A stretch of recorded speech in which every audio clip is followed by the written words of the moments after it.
ශ්‍රද්ධා සම්පන්න කාරුණික පින්නතුනි හැම කෙනෙක්ම උතුම් සද්ධර්ම ශ්‍රවණයට සූදානම් වන මොහොත ලෝතර සම්මා සම්බුදුරජාණන් වහන්සේ දේශනා කළ ඒ උතුම් සද්ධර්ම සාගරයෙන් ස්වල්පයක් නමුත් මේ මොහොතේදී ශ්‍රවණය කරගන්නටයි හැම කෙනෙක්ම බලාපොරොත්තු වෙන්නේ. විශේෂයෙන්ම මේ අවස්ථාව මේ විදිහට සූදානම් වන්නට කෙරුණු පසුබිම පිළිබඳව සූදානම් කෙරුණු පසුබිම පිළිබඳව අපි මුලින්ම සිහිපත් කිරීම වැදගත් කියලා කල්පනා කරනවා. අපේ රටේ වගේම පිට රටවලත් අපේ උරුමයක් ලෙස අපිට විශාල පුස්කොළ පොත් සංඛ්‍යාවක් දකින්නට පුළුවන්කම තිබෙනවා. ඉතින් මේ විශාල අපේ උරුමය ක්‍රමක්‍රමයෙන් විනාශයට පත්වන ආකාරයක් අපි පසුගිය කාලයේ පුරාවට දැක්කා. විශේෂයෙන්ම විදේශගතව තිබෙන පුස්කොළ පොත් නම් ඒ රටවල් වල තිබෙන තාක්ෂණයත් සමග සංරක්ෂණය වෙලා තිබුණත් අපේ රටේ ලංකාව තුල බොහෝ විහෙර විහාරස්ථානවල තිබෙන පුස්කොළ පොත් ඉතාමත් වේගයෙන් ඒ දේවල් භාවිත නොවීම නිසා විනාශ මුඛයට පත්වන ආකාරය පිළිබඳව අපි පසුගිය කාලයේදී දැක්කා. විශේෂයෙන්ම ධර්මයේ පිළිබඳව අපි හොයාගෙන යනකොට අපිට අද දවසේදී බුද්ධ ජයන්ති ත්‍රිපිටකය තිබුණත් ඒ බුද්ධ ජයන්ති ත්‍රිපිටකයට පවා පාදක කරගත්ත ඒ පැරණි පුස්කොළ පොත් ඉතුරුව තිබුණොත් තමයි එහි අනන්‍යතාවය තවදුරටත් සංරක්ෂණය වන්නේ. ඉතින් ඒ වගේම බුද්ධ ජයන්තියට පවා පාදක නොවුණු පුස්කොළ පොත් බොහෝ විහාරස්ථානවල රහසිගතව නමුත් ඉතුරුව තිබෙනවා. එදා යුගයේදී ඒ දේවල් හොයාගන්නට තරම්ම පහසුකම් නොතිබුණු නිසා වන්නට පුළුවන්. ඉතින් මෙන්න මේ ආකාරයෙන් අපි බලනකොට අපේ රටේ බොහෝ තැන්වල ධර්ම පුස්තක පුස්කොළ පොත් විදිහට දකින්න පුළුවන්කම තිබෙනවා. නමුත් ඒ පොත්පත් ක්‍රමක්‍රමයෙන් විනාශයටපත් වෙනවා. ඉතින් අපිට අවශ්‍යතාවයක් පැන නැගුණ පසුගිය කාලයේදී ප ဋ ාණ ප්‍රකරණ පුස්කොළ පොතක් හොයාගන්නට. ඉතින් බුද්ධ ජයන්තියට පෙර සිදු කෙරුණු ත්‍රිපිටක සංස්කරණයක් විදිහට දකින්න තිබුණු කිරියැල්ලේ ඥානවිමල ගෞරවනීය නායක මාහිමිපාණන් වහන්සේ විසින් සංස්කරණය කළ ඒ ත්‍රිපිටකයන්හි ප ဋ ාණ ප්‍රකරණයට පවා පාදක වුණ පුස්කොළ පොත ඒ 2017 වර්ෂයේහි පමණ සිදු වුණු ගංවතුර වෙසණයට හසු වෙලා එය සම්පූර්ණයෙන්ම විනාශයටපත් වෙලා තිබුණා. ඉතින් මෙන්න මේ වගේ අපිට ඊටාම වැදගත් පුස්කොළ පොත් අපේ රටෙන් ක්‍රමක්‍රමයෙන් ගිලිහී යනවා. ඇතැම් විහාරස්ථාන කාලයාගේ ඇවෑමෙන් අරාජිකත්වයටපත් වෙනකොට ඒ විහාරස්ථානවල තැන්පත්ව තිබුණු පුස්කොළ පොත් විනාශයටපත් වෙනවා. ඒ වගේම ඇතැම් පිරිස් විසින් මුදල් මත ජීවත් වීම නිසා ඒ දේවල් විදේශයන්ට අලෙවි කිරීම අද දක්වාත් මේ වෙනකොටත් සිදු වෙනවා. ඉතින් මේ ආදී සියලු කටයුතු දිහා අපි බලනකොට අපිට පේනවා අපේ ඒ වටිනා උරුමය ශාසනික සහ ජාතික උරුමයන් මහා ව්‍යසනයට මුහුණ පාලා තිබෙන බව. ඉතින් අන්න ඒ හේතුව නිසාම තමයි අදහස් කළේ මේ පුස්කොළ පොත් යම්කිසි විදිහකින් සංරක්ෂණය කරලා අපිට තියන්නට පුළුවන්කම ලැබුණොත් එය අපේ අනාගතයට මහා අත්‍යවශ්‍ය කාර්යයක් වෙයි. ඒ වගේම අනාගතයට අපේ මේ මහා උරුමය රැකදීමක් බවට පත් වෙයි කියලා. අලුතෙන් පුස්කොළ පොත් ලියවීමක් අද වෙනකොට දකින්නට පුළුවන් කමක් නැත්තේ නැහැ. බොහෝ කලාතුරකින් තැනක පුස්කොළ පොත් ලිවීම අපිට දකින්නට පුළුවන්කම ලැබුණත් මහා පරිමාණයෙන් විහාරස්ථානවල තිබෙන පුස්කොළ පොත් නැවත නැවත පිටපත් කිරීම විදිහට සිදුවීම් අපිට දකින්නට පුළුවන් කමක් නැහැ. ඒ වගේම ඒ ඉපැරණි පුස්කොළ පොත් සංරක්ෂණය වෙලා නැවත මුද්‍රිත මාධ්‍යයට පත්වීමත් සමහර වෙලාවට අපි දකිනවා ඊටාම අඩු මට්ටමක තිබෙනවා. ඒ බඳු ශාස්ත්‍රීය පර්යේෂණයන් සිදුවීම කියන දේ. ඉතින් මෙන්න මේ ආකාරයේ දේවල් දිහා අපි බලනකොට මේ උරුමය අපෙන් අයින් වෙලා ගියොත් ඒක ඇතැම් ග්‍රන්ථ තිබෙනවා අයින් වුණාම තමයි ආපහු ඒ කියන්නේ හොයාගන්නටවත් ලැබෙන්නේ නැති මට්ටමේ පැරණි පුස්කොළ පොත් පවා අපිට දකින්න පුළුවන්කම ලැබෙනවා. ඉතින් ඒ නිසා මේ දේවල් ඉදිරියට සංරක්ෂණය විය යුතුයි කියන අදහසේ ඉඳලා වර්තමාන තාක්ෂණය උපයෝගී කරගෙන මේවා අපිට පුළුවන් කමක් ලැබුණොත් ස්කෑන් කරලා කොපි විදිහට තියාගන්නට ඩිජිටල් තාක්ෂණය ඔස්සේ අපිට ගබඩා කරලා තියාගන්නට පුළුවන් නම් ඒ ඊටාම වැදගත් කියලා හිතලා තමයි මේ පුස්කොළ පොත් සංරක්ෂණ ව්‍යාපෘතිය ආරම්භ කරන්නට යෙදුනේ. ඒ වගේම මේ පුස්කොළ පොත් සංරක්ෂණ ව්‍යාපෘතිය හා සමගාමීව අපි කාලීන අවශ්‍යතාවයක් කොට දැකපු දෙයක් තමයි වර්තමාන කාලයේ සිදුවන නොඑක් ධර්ම විකෘතීන්ට පවා පදනම් වුණ ඒ විදේශගතව පවතින පුස්කොළ පොත් සංචිතයන් නැවත අපේ රටට ලබා ගැනීම පොත් විදිහට ලබා ගන්නවට වඩා සාර්ථකම ක්‍රමය තමයි ඒවලත් ඩිජිටල් කොපි එකක් අපිට ලබා ගන්නට පුළුවන්කම තිබෙනවා නම් ඒ ක්‍රමය. ඒ නිසා මෙන්න මේ කියන දෙපැත්තකින්ම අපිට මේ අපේ උරුමය සංරක්ෂණය කිරීම සිදු කිරීම වැදගත් කියලා අපි කල්පනා කළා. ඉතින් අන්න එහි ප්‍රතිඵලයක් විදිහට අපි ඒ විදේශගතව තිබෙන පුස්කොළ පොත් පිටපත් විදිහට නැවත අපේ රටට ලබා ගැනීමේ ව්‍යාපෘතියකුත් අපේ රට තුළ දැනට පවත්නා පුස්කොළ පොත් පිටපත් කරලා ඩිජිටලයිස් කරලා අපි මේ විදිහට තබා ගන්න ව්‍යාපෘතියකුත් ආරම්භ කරන්නට යෙදුණා. මේකේ මූලික වශයෙන් අපි බලාපොරොත්තු වුණේ මේ දැනට භාවිතයේ නොමැති පැරණි පුස්කොළ පොත් යථා කාලයේහි මුද්‍රිත මාධ්‍යයට අරගෙන මිනිසුන් අතර සුලභ කිරීමත් ඒ වගේම ශාස්ත්‍රීය පර්යේෂකයන් සඳහා ඒ අවකාශය සලසා දෙමින් ඊට අවශ්‍ය පසුබිම සකස් කිරීමත් ඔස්සේ මේ අපේ උරුමය නැවත අපේ සමාජයට වර්තමානයේට උචිත පරිදි දායාද කිරීම තමයි අපි බලාපොරොත්තු වෙන්නේ. ඉතින් අන්න ඒ කටයුත්ත භික්ෂුන් වහන්සේ නමක් හැටියට සහ භික්ෂුන් වහන්සේලා හැටියට අපිට ඒ අදහස තිබුණත් එයට අවශ්‍ය සත්පුරුෂ දායකත්වයේ නැතිනම් ඒ කටයුත්ත සාර්ථක කරගන්නට පුළුවන් කමක් නැත්තේ නැහැ. අන්න ඒ කටයුත්ත පිළිබඳව අපි කතා කිරීමේදී මූලික වශයෙන්ම ඕස්ට්‍රේලියාවේ මෙල්බන් නුවර ඒ පින්වත් පිරිසක් හර්ෂණී මහත්මිය රන්ද මහත්මයා ඇතුළු ඒ පින්වත් පිරිස මූලික වශයෙන්ම දැනට වසර එකහමාරකට පමණ කලින් ඒ අය මේ කටයුත්ත සිදු කරමු කියලා ඒ සඳහා එකතු වුණා. පළවෙනි ඒ කණ්ඩායමක් විදිහට මොකද ඒ කටයුත්ත සිද්ධ කරගෙන යනකොට අපිට සිදු වෙනවා එයට අවශ්‍ය කැමරා වගේම ඒ තාක්ෂණික උපකරණ සපයා ගන්නට ඒ වගේම මාසික වේතන ඒ කණ්ඩායම් විදිහට පවත්වාගෙන යන්නට. ඒකට මෙන්න මේක මේ විදිහට ආරම්භයක් ලෙස ආරම්භ කරන්නට අපිට පුළුවන්කම ලැබුණා. ඊට පස්සේ මේ ලංකාව පුරා තියෙන මහ විශාල පුස්කොළ පොත් ප්‍රමාණයක් මේ විදිහට තුන්දෙනෙකුගේ කණ්ඩායමකින් කරලා ඉවර කරන්නට පුළුවන් කමක් නැති වෙයි. මොකද විශාල පොත් ප්‍රමාණයන් අපිට දකින්නට තිබෙන නිසා.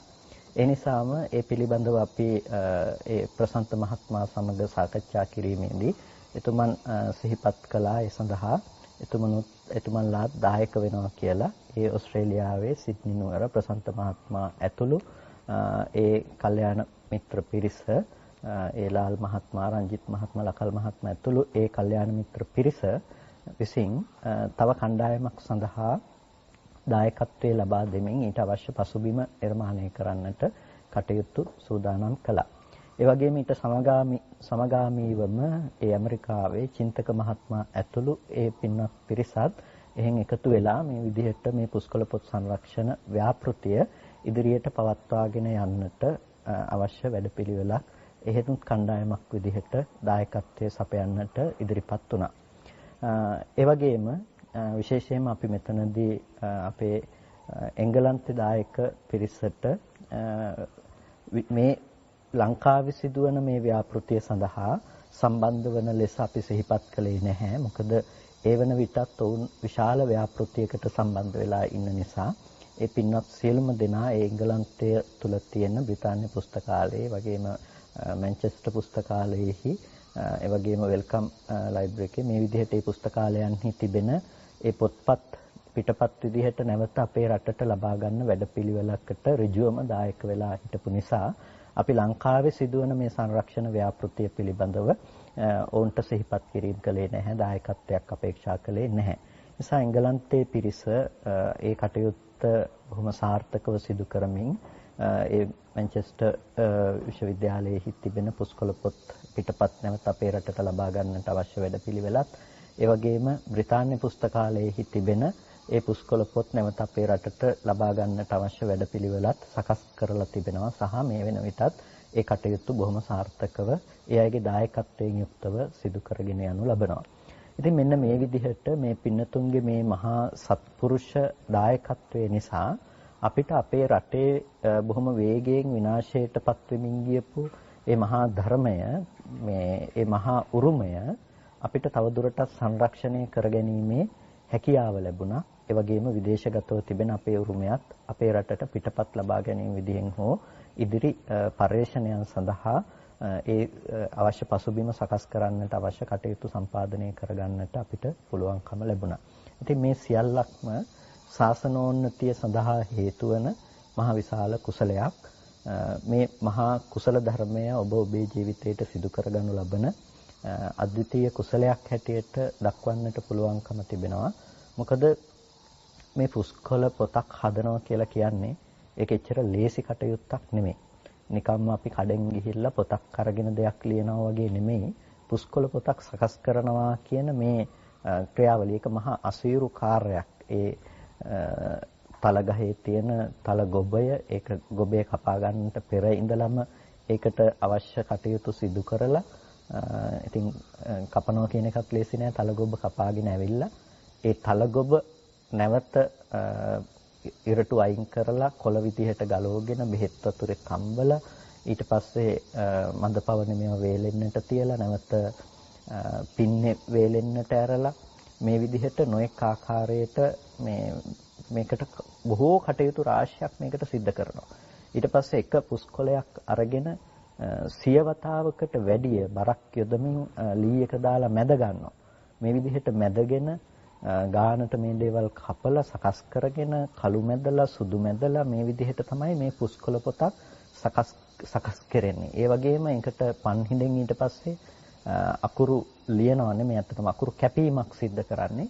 මේ අකුරු කැපීම කියන එක අකුරු කපුවට පස්සේ ඒ අකුරු ඇතුළත අර සියුම්ම තියෙන අඟුරු කුඩු ඒ දොරණ තෙල් ආදී තෙල් ಜಾතිත් එක්ක මිශ්‍ර කරලා ඇතුළට දාලා කළු මදිනවා කියන්නේ ඒකට නැවත සුදු මැදලා මේ විදිහට තමයි පුස්කොළ පොතක් සකස් වෙන්නේ. එතකොට ඒක මහා අසීරු කාර්යයක්. අද කාලේ තිබෙන තාක්ෂණයක් එක්කනම් රැයට හරි දෙයක් කරන්න පුළුවන් විදුලිය තිබෙන නිසා. නමුත් එදා එහෙම තාක්ෂණයක් නොතිබුණු කාලෙදී භික්ෂුන් වහන්සේලා සහ ගිහි පින්නතුණොත් ගිහි උගතුණොත් මහා විශාල පරිශ්‍රමයක් දරලා තමයි මේ පුස්කොළ පොත් මේ විදිහට පුස්කොළ පොත්වල ලියලා මේ ධර්මයේ පවත්වාගෙන ආවේ.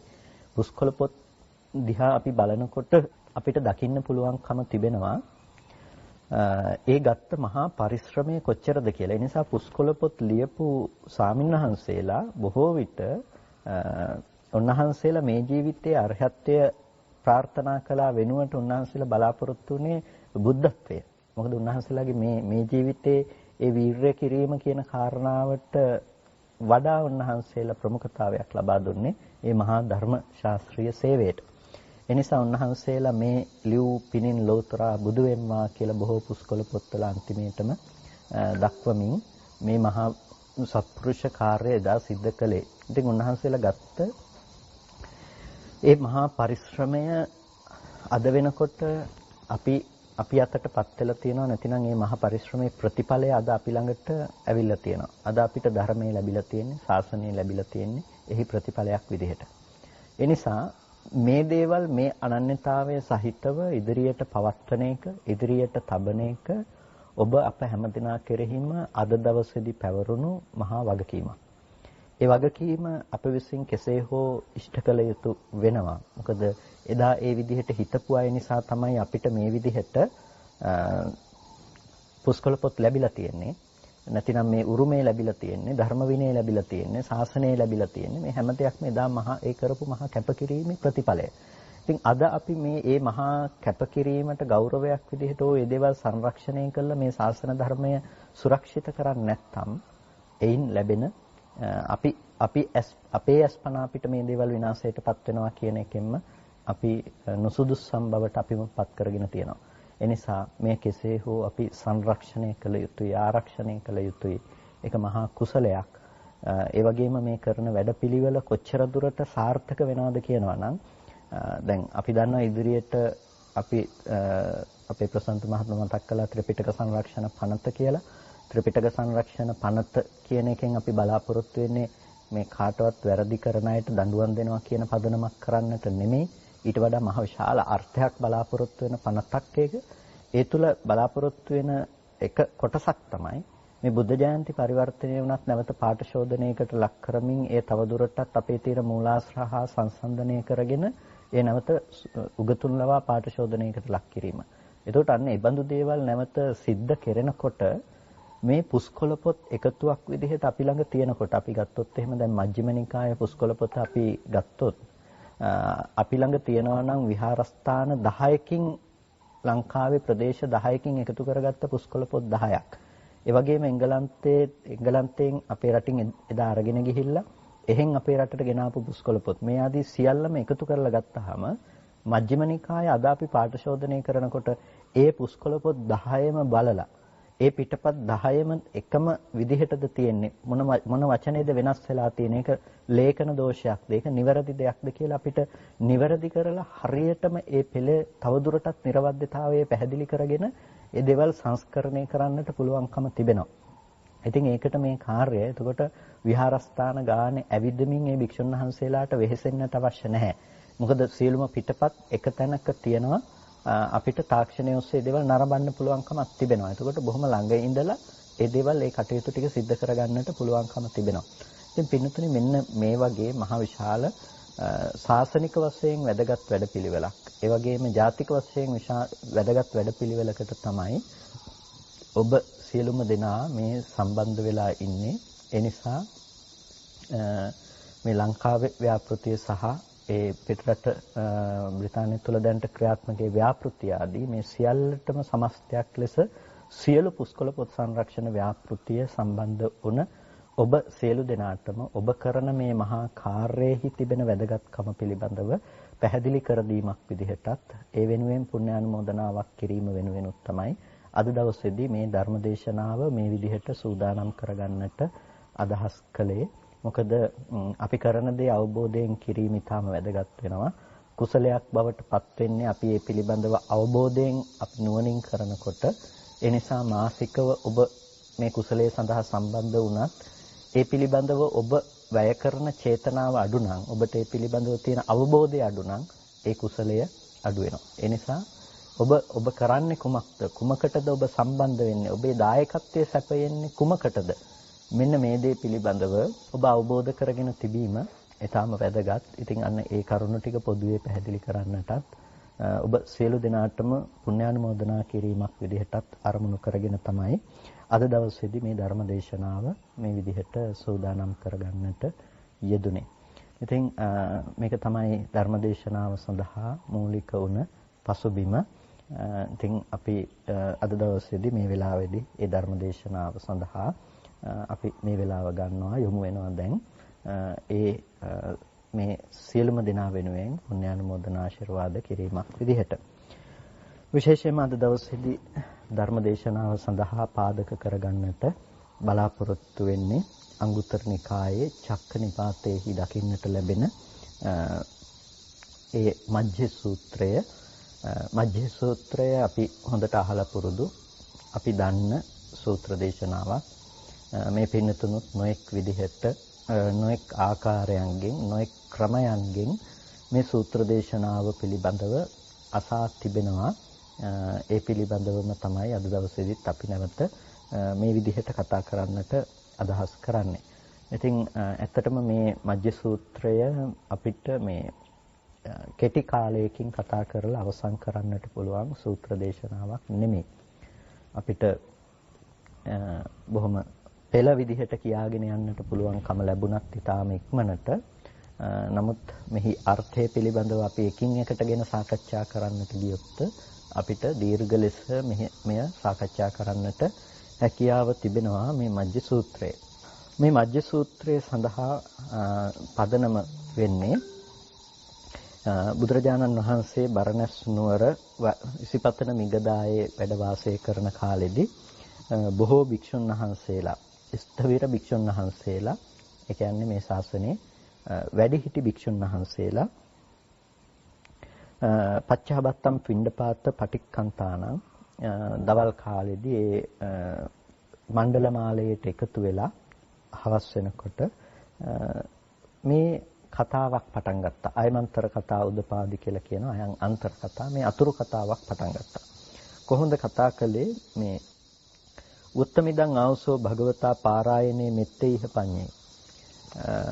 භාග්‍යතුන් වහන්සේ විසින් පාරායනයේහි මෙත්තේය පඤ්ඤේහි මෙත්තේය ප්‍රශ්නයේදී මෙහෙම දේශනා කළා තියෙනවා. මේ පාරායන වග්ගය කියලා කියන්නේ පින්නතුනි සුත්ත නිපාතේහි දකින්නට ලැබෙන ඒ අටක වග්ගය සහ පාරායන වග්ගාදී මේ දකින්නට ලැබෙන වටිනා ධර්ම විග්‍රහයක්. ඒ ධර්ම විග්‍රහය එදා සමාජය තුළ බොහොම විශේෂිත වූ ධර්ම විග්‍රහයක් බවට පත් වුණා. ඒකට හේතුව වුණේ මහ විශාල බාවාරි බමුණ සහ ඔහුගේ ශිෂ්‍ය පිරිස එදා සමාජය තුළ මහ විශාල අවධානයට යොමු වුණ උගත්යයි සම්මත මහ තරුණ බ්‍රාහ්මණ පිරිසක්. මෙන්න මේ පිරිස බුදුරජාණන් වහන්සේ හමුවට ගිහිල්ලා බුදුරජාණන් වහන්සේත් එක්ක කරපු සාකච්ඡාව තමයි අපිට දකින්නට පුළුවන්කම තිබෙන්නේ. ඉතින් එදා ඒ බුදුරජාණන් වහන්සේ දේශනා කළ ඒ ධර්ම කාරණා සහ ඒ බ්‍රාහ්මණ දරුවන් විසින් බ්‍රාහ්මණ කුමාරවරුන් විසින් ඒ විමසපු ප්‍රශ්න එදා සමාජය තුළ බොහොම ප්‍රසිද්ධියටපත් වෙලා තිබුණා. අපිට බොහෝ සූත්‍ර ගණනාවක දකින්නට පුළුවන්කම ලැබෙනවා. එදා කාලෙදී ඒ බුදුරජාණන් වහන්සේගෙන් විමසපු ප්‍රශ්න සහ ඒ දේවල් සජ්ජායනා කළා කියලා බොහෝ ගිහි පිරිස් පවා. එතකොට මේ ඒ සජ්ජායනාවන් දිහා අපි බලනකොට අපිට දකින්න පුළුවන් එක නිගමනයකටපත් වෙන්න පුළුවන්. ඒ තමයි බුදුරජාණන් වහන්සේගේ බුද්ධ දේශනාව එදා ශ්‍රාවකයන් අතර පවා, ඒ කියන්නේ දැන් ආනන්ද තෙරුන් වහන්සේ පමණක්ම දරාගත්, ඒ කියන්නේ ආනන්ද තෙරුන් වහන්සේ දරාගෙන ආවා. නමුත් ආනන්ද තෙරුන් වහන්සේ විතරක් නෙමෙයි මේ දේවල් පාඩම් කරගෙන මේ ධර්ම විනය පවත්වගෙන ආවේ. එදා හිටපු ඒ ගිහි අය පවා බුදුරජාණන් වහන්සේගේ බුද්ධ දේශනාව කටපාඩමින් දරාගෙන ආපු බවට සාධක අපිට ත්‍රිපිටකයේ තුලම දකින්නට පුළුවන්කම තිබෙනවා. මේ මජ්ජ සූත්‍රයත් කතා කරන්නේ, සාකච්ඡා කරන්නේ අන්න ඒකම පසුබිම් කරගෙන ඒ පාරායනයේහි මෙත්තේය පඤ්ඤේ. ඒ කියන්නේ මෙත්තේය කියන මේ බ්‍රාහ්මණ කුමාරයා අහපු ප්‍රශ්නෙට බුදුරජාණන් වහන්සේ ලබා දීපු පිළිතුර පිළිබඳව තමයි මෙතනදී මේ සාකච්ඡාව පැන නැගුණේ. එතකොට මේ මෙත්තේය කුමාරයා බුදුරජාණන් වහන්සේගෙන් විමසපු ප්‍රශ්නයේ විදිහට අපිට දකින්න පුළුවන්කම තියෙනවා. සෝ උභන්තේ විදිත්වාන මජ්ජේ මන්තා න ලිප්පති තම්බ්‍රෝමි මහා පුරිසෝති සෝධ සිබ්බනි මජ්ජගා. එතකොට මේ සෝ උභන්තේ විදිත්වාන මජ්ජේ මන්තා න ලිප්පති. එතකොට මේ යම් කිසි කෙනෙක් උභන්තේ උභෝ අන්තේ කියන එක, එතකොට මේ යම් කිසි කෙනෙක් මේ ලෝකේ මේ උභය අන්තයන් පිළිබඳව, අන්ත දෙක පිළිබඳව විදිත්වාන දැනගෙන මජ්ජේ මන්තාන ලිප්පති. මජ්ජේ මද්දේහි මන්තා ප්‍රඥාවෙන් න ලිප්පති, තැවරීමක් වෙන්නේ නැතුව. උභන්තේ විදිත්වාන, ඒ කියන්නේ අන්ත දෙක දැනගෙන මැද තැවරෙන්නේ නැතුව, මැද ප්‍රඥාවෙන් දැනගෙන ප්‍රඥාවෙන් තැවරෙන්නේ නැතුව මජ්ජේ මන්තාන ලිප්පති. තම්බ්‍රෝමි මහා පුරිසෝති. අන්න ඒකේනා මහා පුරුෂයෙක් කියලා කියනවා. සෝධ සිබ්බනි මජ්ජගා. අන්න ඒකේනා මේ තෘෂ්ණාව නැමැති මේ සිබ්බනිය, නැතිනම් තෘෂ්ණාව නැමැති මේ ගෙතුම, සිබ්බනි කියලා කියන්නේ ගෙතුම කියන එකට. එතකොට මේ තෘෂ්ණාව නැමැති මේ මැහුම, ගෙතුම ඉවත් කරලා දානවා. එතකොට ඒක නිරවුල් කරනවා, ගෙවලා දානවා. ඒකට මෙන්න මේ වාක්‍ය පිළිබඳව කතමානුකෝ ආවසෝ ඒකෝ අන්තෝ කතමෝ ဒ ුතියෝ අන්තෝ කිම් මජ්ජේ කා සිබ්බනි. එතකොට මෙතන හිටපු එක භික්ෂුන් වහන්සේ නමක් අහන ප්‍රශ්නය තමයි කතමානුකෝ ආවසෝ ඒකෝ අන්තෝ. සෝ උභන්තේ කියලා කිව්වනේ. සෝභන්තේ විදිත්වාන. ඒ කියන්නේ උභය අන්තයන් පිළිබඳව දැනගෙන කියන එක. එතකොට කතමානුකෝ ආවසෝ ඒකෝ අන්තෝ. ඇවැත්නි මෙතන එක් අන්තය කියලා කියන්නේ මොකද්ද? ඊට පස්සේ අන්තෝත් කතමෝ ද්විතීයෝ අන්තෝ. දෙවෙනි අන්තය කියලා කියන්නේ කුමක්ද? එතකොට පළවෙනි අන්තය මොකක්ද? දෙවෙනි අන්තය මොකක්ද? ඒ වගේම කිං මජ්ජේ කුමක්ද මජ්ජේ මධ්‍ය කියලා කියන්නේ? ඒ වගේම කා සිබ්බනි මොකද්ද සිබ්බනි? නැතිනම් මොකද්ද මේ තියෙන ගෙතීම කියලා කියන්නේ? මෙන්න මේක තමයි මේ භික්ෂුන් වහන්සේලා අතර සිදු වුණ කතා බහ බවට පත් උනේ. එතකොට ධර්මදර භික්ෂුන් වහන්සේලා හැටියට මේ බොහෝ අසූපිරු තැන් ඇති ස්ථවිර භික්ෂුන් වහන්සේලා මෙතනදී විවිධ අදහස් ප්‍රකාශ කිරීමක් සිද්ධ කරනවා. එතනදී පළවෙනි එක තමයි එවං උත්තේ අඤ්ඤතරෝ භික්ඛු තේරේ භික්ඛු එතදවෝච මේක කිව්වට පස්සේ අඤ්ඤතරෝ භික්ඛු එක්තරා භික්ෂුන් වහන්සේ නමක් ස්ථවිර භික්ෂුන් වහන්සේලාට මේ විදිහට කියනවා. පස්සෝකෝ ආවුසෝ ඒකෝ අන්තෝ. ඇවැත්නි ස්පර්ශය කියලා කියන්නේ ඒකෝ අන්තෝ එක්කන්තයක්. ඒ වගේම පස්ස සමුදයෝ ဒ ුතියෝ අන්තෝ පස්ස සමුදය කියලා කියන්නේ ස්පර්ශ සමුදය කියලා කියන්නේ එක්කන්තයක්. පස්ස නිරෝධෝ මජ්ජේ ස්පර්ශ නිරෝධය කියලා කියන්නේ මජ්ජේ මධ්‍යයයි. තණ්හා සිබ්බනී තෘෂ්ණාව තමයි ගෙතුම තෘෂ්ණාව තමයි බැඳුම. තණ්හා හිනං සිබ්බති තස්ස තස්සේව භවස්ස අබිනිබ්බත්තිය. එතකොට තණ්හා හිනං සිබ්බති තෘෂ්ණාව තමයි ගොතන්නේ කොහොමද මහන්නේ තස්ස තස්සේව භවස්ස අබිනිබ්බත්තිය.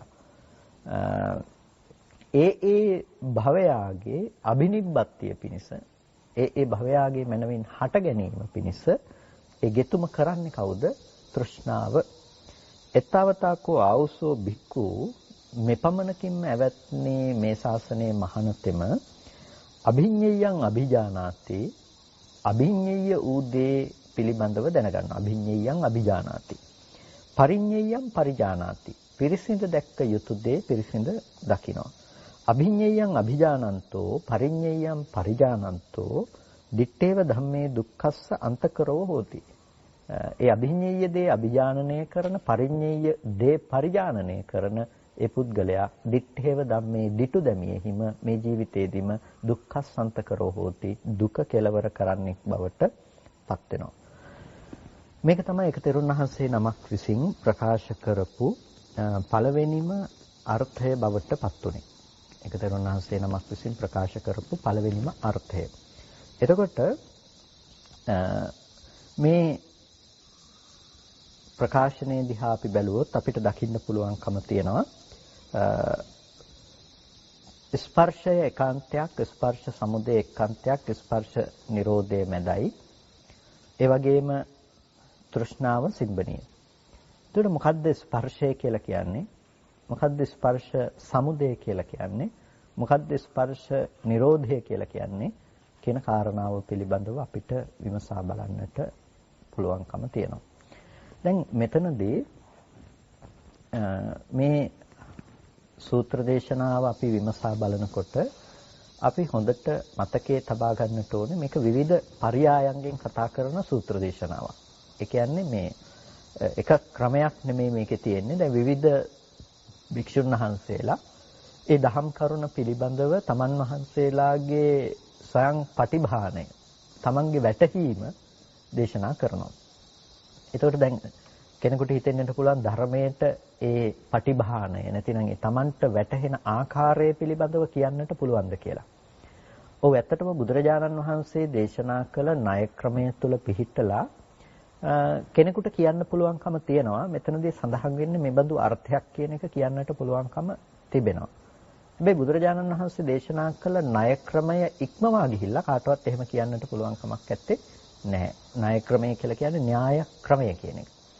එතකොට බුදුරජාණන් වහන්සේ දේශනා කරපු මේ උභය අන්තය මධ්‍යය සහ තෘෂ්ණාව නැමැති ගෙතුම ගැන දේශනා කරන මේ විග්‍රහය අපි විමසීමේදී අන්ත දෙක කියලා කියන්නේ සාස්වත සහ උච්ඡේද කියන අන්ත දෙක මැද කියලා කියන්නේ මධ්‍යම ප්‍රතිපදාවයි කියන අර්ථයකින් නෙමෙයි අපි ග්‍රහණය කරගත යුත්තේ. අපි ගොඩක් වෙලාවට අන්ත දෙක කියපු ගමන්ම මේ අන්ත දෙක අත්හල යුතුයි මැදෙහි පිහිටිය යුතුයි කියලා අපි අපේක්ෂා කරනවා. එතකොට මේ මජ්ජ සූත්‍රයේම අරගෙන බොහෝ දෙනෙක් වැරදි විදිහට අර්ථකථනත් ඉදිරිපත් කරනවා. මේ කියන්නේ මේ ලෝකයේ තුල තියෙන මේ දේවල් වලින් අන්තයන්ගෙන් මිදිලා මේ මැදයට වෙලා සිටීම කියලා. නමුත් බුදුරජාණන් වහන්සේ දේශනා කරන්නේ මජ්ජේ මන්තාන ලිප්පති. එතකොට මේ මැද ප්‍රඥාවෙන් තවරෙන්නේ නැතුව ඉන්නවා. මැද ප්‍රඥාවෙන් තවරෙන්නේ නැතුව ඉන්නවා.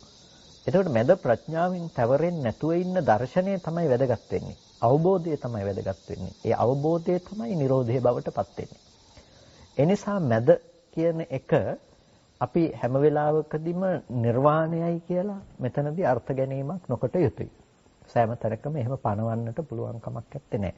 සැප වේදනාව දුක් එක්කන්තයක්, දුක් වේදනාව එක්කන්තයක්, උපේක්ෂා වේදනාව මැදයි කියලා කිව්වහම අපිට උපේක්ෂා වේදනාව කියන එක අරගෙන කෙලින්ම ඒක නිර්වාණයමයි කියලා කියන්නට පුළුවන් කමක් නැත්තේ නැහැ.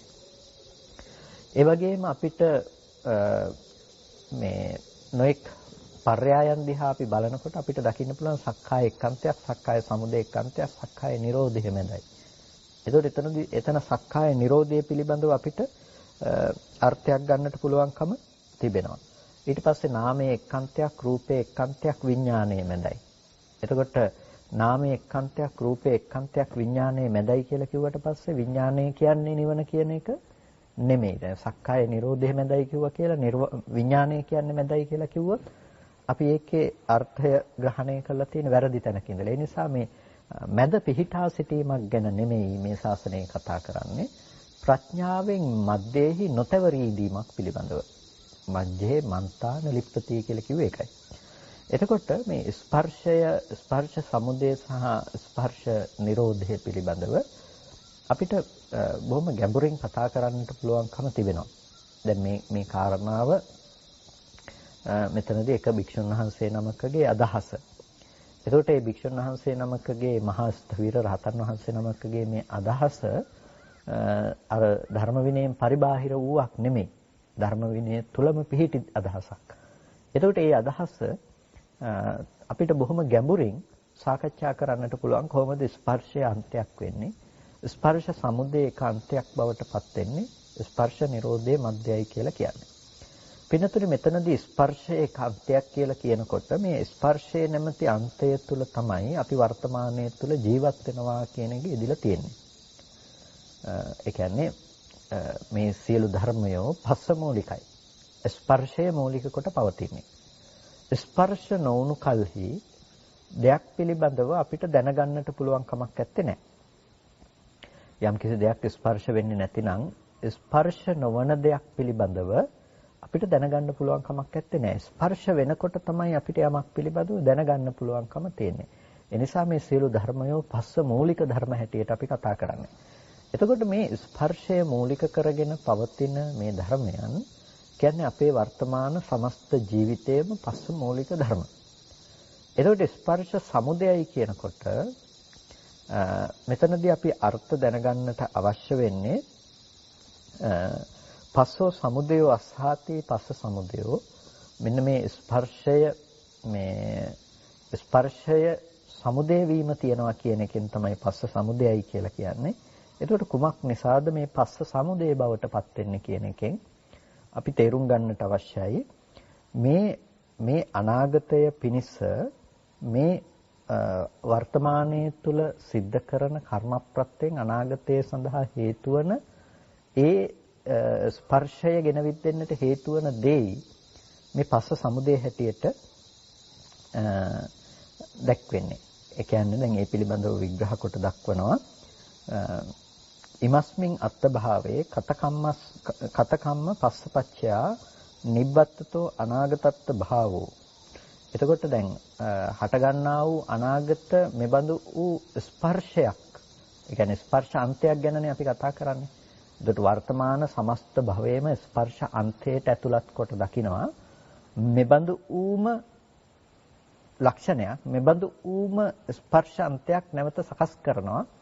අන්න ඒකට තමයි පස්ස සමුදය අන්තය කියලා කියන්නේ නැවත හට ගන්න එබඳු ස්වභාවයට.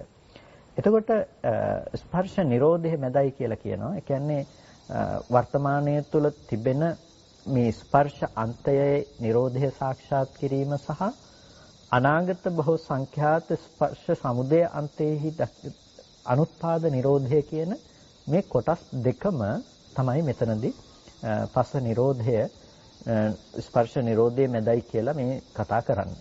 එතකොට මෙතනදී දැන් අපි පස්ස චෛතසිකය ගැන හිතනවා නම් ස්පර්ශයයි කියන්නේ කියලා. ඒ කියන්නේ මේ පස්ස සමුදය කියලා කිව්වේ ස්පර්ශය නැමැති මේ චෛතසිකයයි කියලා. අන්න එතනදී අපි ගැටලුකාරී තත්ත්වයක් එතකොට තියෙනවා. ඒ නිසා අපි මෙතනදී අර්ථය තේරුම් ගන්නකොට අපි තේරුම් ගන්නට ඕනේ පස්ස සමුදය පිළිබඳව කතා කරනකොට ස්පර්ශ සමුදය ගැන කතා කරනකොට ඒ කතා කරන්නේ වර්තමාන ස්පර්ශය පිළිබඳව නොදන්නාකම නිසා අනාගතයට මෙබඳු වූ ස්පර්ශ සංඛ්‍යාත ආත්ම භාවයක ප්‍රතිලාභය පිළිබඳව වර්තමානයේහි පස්සේ කියලා කියන්නේ පස්ස චෛතසිකය නෙමෙයි පස්ස ප්‍රත්‍යයෙන් උපදින සියලුම ධර්මය ස්පර්ශ ප්‍රත්‍යයෙන් උපදින මේ සියලුම ධර්මය. එතකොට අපිට මුළු සමස්ත ලෝකයක් කියලා අපි කතා කළත් මේ සියල්ලම කුමක්ද? මේ සියල්ලම පස්ස මූලිකයි. ස්පර්ශය මූලික කරගෙන තියෙන්නේ. අර එක අවස්ථාවකදී දේශනා කරන්නේ මේ ලෝකේ දුක තමා විසින් කරන ලද්දක්ද සයන් කතං දුක්ඛං පරං කතං දුක්ඛං අසයන් කතං අපරං කතං ඒ වගේම සයන් කත පරං කත අසයන් කත අපරං කත කියන මෙන්න මේ කරුණු හතර පිළිබඳව. ඒ කියන්නේ සයන් කතං කියන්නේ තමා කළ, පරං කතං කියන්නේ අනුන් විසින් කළ, දුක තමා විසින් කළ දෙයක්ද, දුක අනුන් විසින් කළ දෙයක්ද.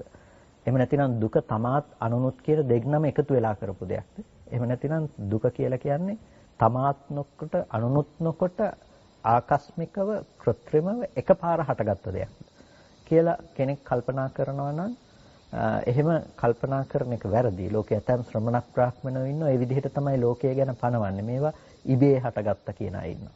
භෞතිකවාදයේ තුල කතා කරන්නේ මේ දේවල් ස්වභාවිකව ජනනය වෙච්ච දේවල් හැටියට. මෞම්වාදයේ තුල කතා කරනවා මේවා තව කෙනෙකු විසින් සිදු කරන දේවල් හැටියට. කර්මවාදීන් කතා කරනවා මේක මේ ඒ කියන්නේ කර්මවාදීන් කියලා කියන්නේ සියල්ලම කර්මය මත සිද්ධ වෙනවා කියන අය. මේ ඔක්කොම තමා විසින් කරගත්ත දේවල් හැටියට දක්වනවා.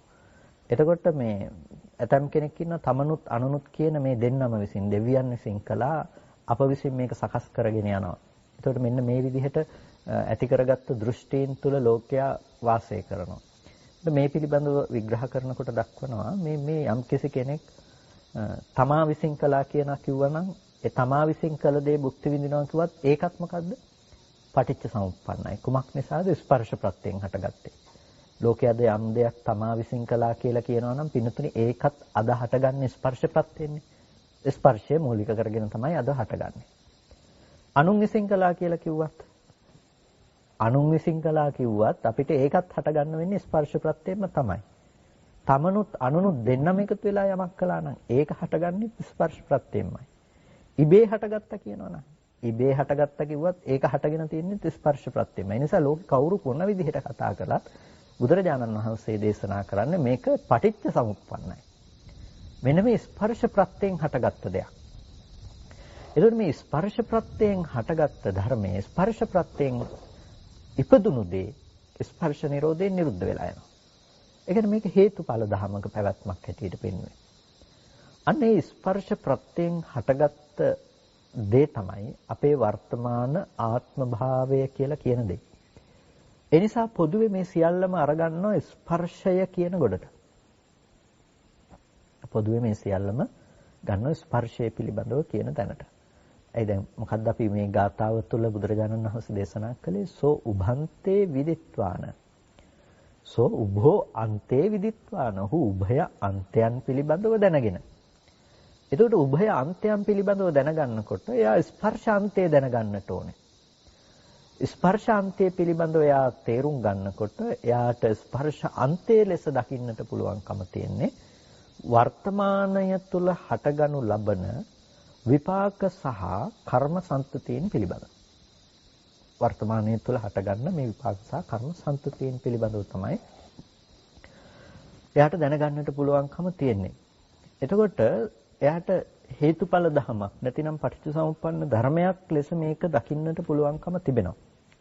එතකොට ඒ ස්පර්ශය නැමැති අන්තයේ තේරුම් ගන්නකොට එයා තේරුම් ගන්නේ කුමක්ද? මේ සියල්ලම ස්පර්ශ ප්‍රත්‍යයෙන් හටගන්න දේවල් ස්පර්ශ නිරෝධේ නිරුද්ධ වෙනවා කියන මේ ධර්මය. ඒ කියන්නේ දැන් ඇහැට යමක් ස්පර්ශ වෙන්නේ නැත්නම් ඇහැට යමක් ස්පර්ශ නොවනකොට අපිට රූපය පිළිබඳව කතා කරන්නට පුළුවන් කමක් නැත්තේ නෑ.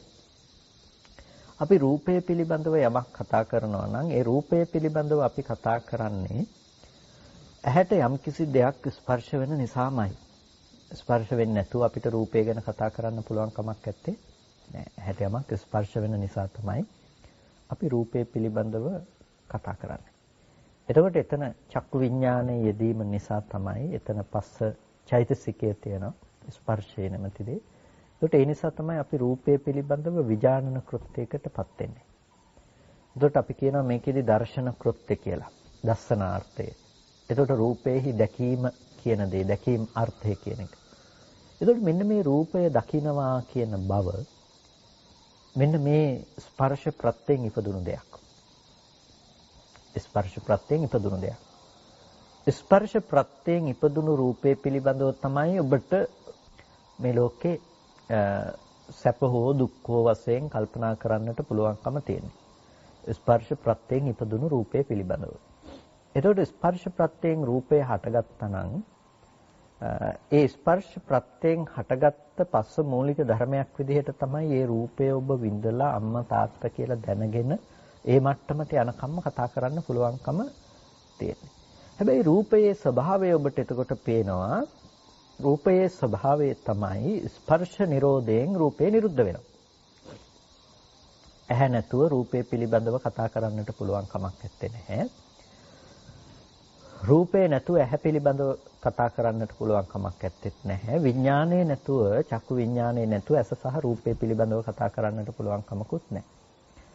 එතකොට ලෝකේ රූප පේනවා කියන ඕනෑම තැනක ඔබට පෙනීම සහගත ලෝකයේ තියනවා කියලා ඔබ කතා කරන ඕනම තැනක ඔබට ඔබ ඉදිරිපසින් තියෙන දේ පේනවා කියන තැන ඉඳලම ඔබට අද මේ මුළු ලෝකෙම දකින්න පුළුවන්, මේ මහ විශ්වයක් දකින්න පුළුවන්, මේ ග්‍රහලෝක පවා දකින්න පුළුවන් කියන තැනට යනකම්ම ඔබ දැකලා තියෙන්නේ ඇහැ රූප චක්කු විඥාන කියන මේ තුන් දෙනෙකුගේ පස්ස ප්‍රත්‍යයෙන් ඉපදුණු දෙයක් තමයි දර්ශනාර්ථයක් විදිහට දැකලා තියෙන්නේ. වර්ණ සටහනක් කියන තැන. එතකොට මෙන්න මේක ස්පර්ශ ප්‍රත්‍යයෙන් ඉපදුණු දෙයක්. එතකොට එහි ස්වභාවය තමයි ස්පර්ශ නිරෝධේ නිරුද්ධ වෙන එක. ස්පර්ශ ප්‍රත්‍යයෙන් හටගත්ත දේ ස්පර්ශය නිරුද්ධ වෙනකොට නිරුද්ධ වෙලා යනවා. එතකොට අද ඔබේ පෙනෙන ලෝකය නැත්නම් ඔබ දකින ලෝකය ඔච්චරයි. ඔතනින් එහාට දෙයක් ඇත්තේ ඔබට දකින්න පුළුවන්කම තියෙන එච්චරයි. පෙර නොතිබී හටගෙන ඉතුරු නැතුව නැති වෙලා යන වර්ණ රූපයක් ඔබට දකින්න පුළුවන්කම තියෙනවා. හැබැයි මේ වර්ණ රූපය කලින් තිබිලා මෙතනට ආව නෙමෙයි, මේ පෙර නොතිබී හටගත්ත දෙයක්. ඒ වගේ මේ වර්ණ රූපය ඉතුරු නැතුව නැති වෙලා යන දෙයක්. ඒක මේ ඉස්සර ඉඳලා මෙතෙන්ට ඇවිල්ලා තියනවා එහෙම, හටගෙන තියනවා එහෙම නෙමෙයි. පෙර නොතිබී හටගත්තා. ඒ වගේම ඉතුරු නැතුව ඒ වර්ණ රූපේ නැති වෙලා යන දෙයක්. ඒක තමයි ස්පර්ශ අන්තේහි තියෙන ස්වභාවය. එතකොට ඒ හටගත්ත දේ ස්පර්ශයේ මූලික කරගෙනම හටගත්තා. නැතිනම් අපිට දකින්න දේ ගැන කතා කළේ, දකින්න පුළුවන්කම තිබුණා. ස්පර්ශය නිරුද්ධ වෙනකොට ඒ දකින්න දේ නැවත තියනවා කියලා කියන්නට පුළුවන් කමක් නැත්තේ. නෑ, ඒක නිරුද්ධයි. ඊට පස්සේ නැවත අපි මනසින් ඒ අරමුණ ඔසවා අරගෙන ඒක දැනගන්නකොට අපි එතනදී ඒ ස්පර්ශය නිසා නැවත ප්‍රතිඵලයක් හටගන්න. ඒකත් ස්පර්ශය නිරුද්ධ වෙනකොට නිරුද්ධයි.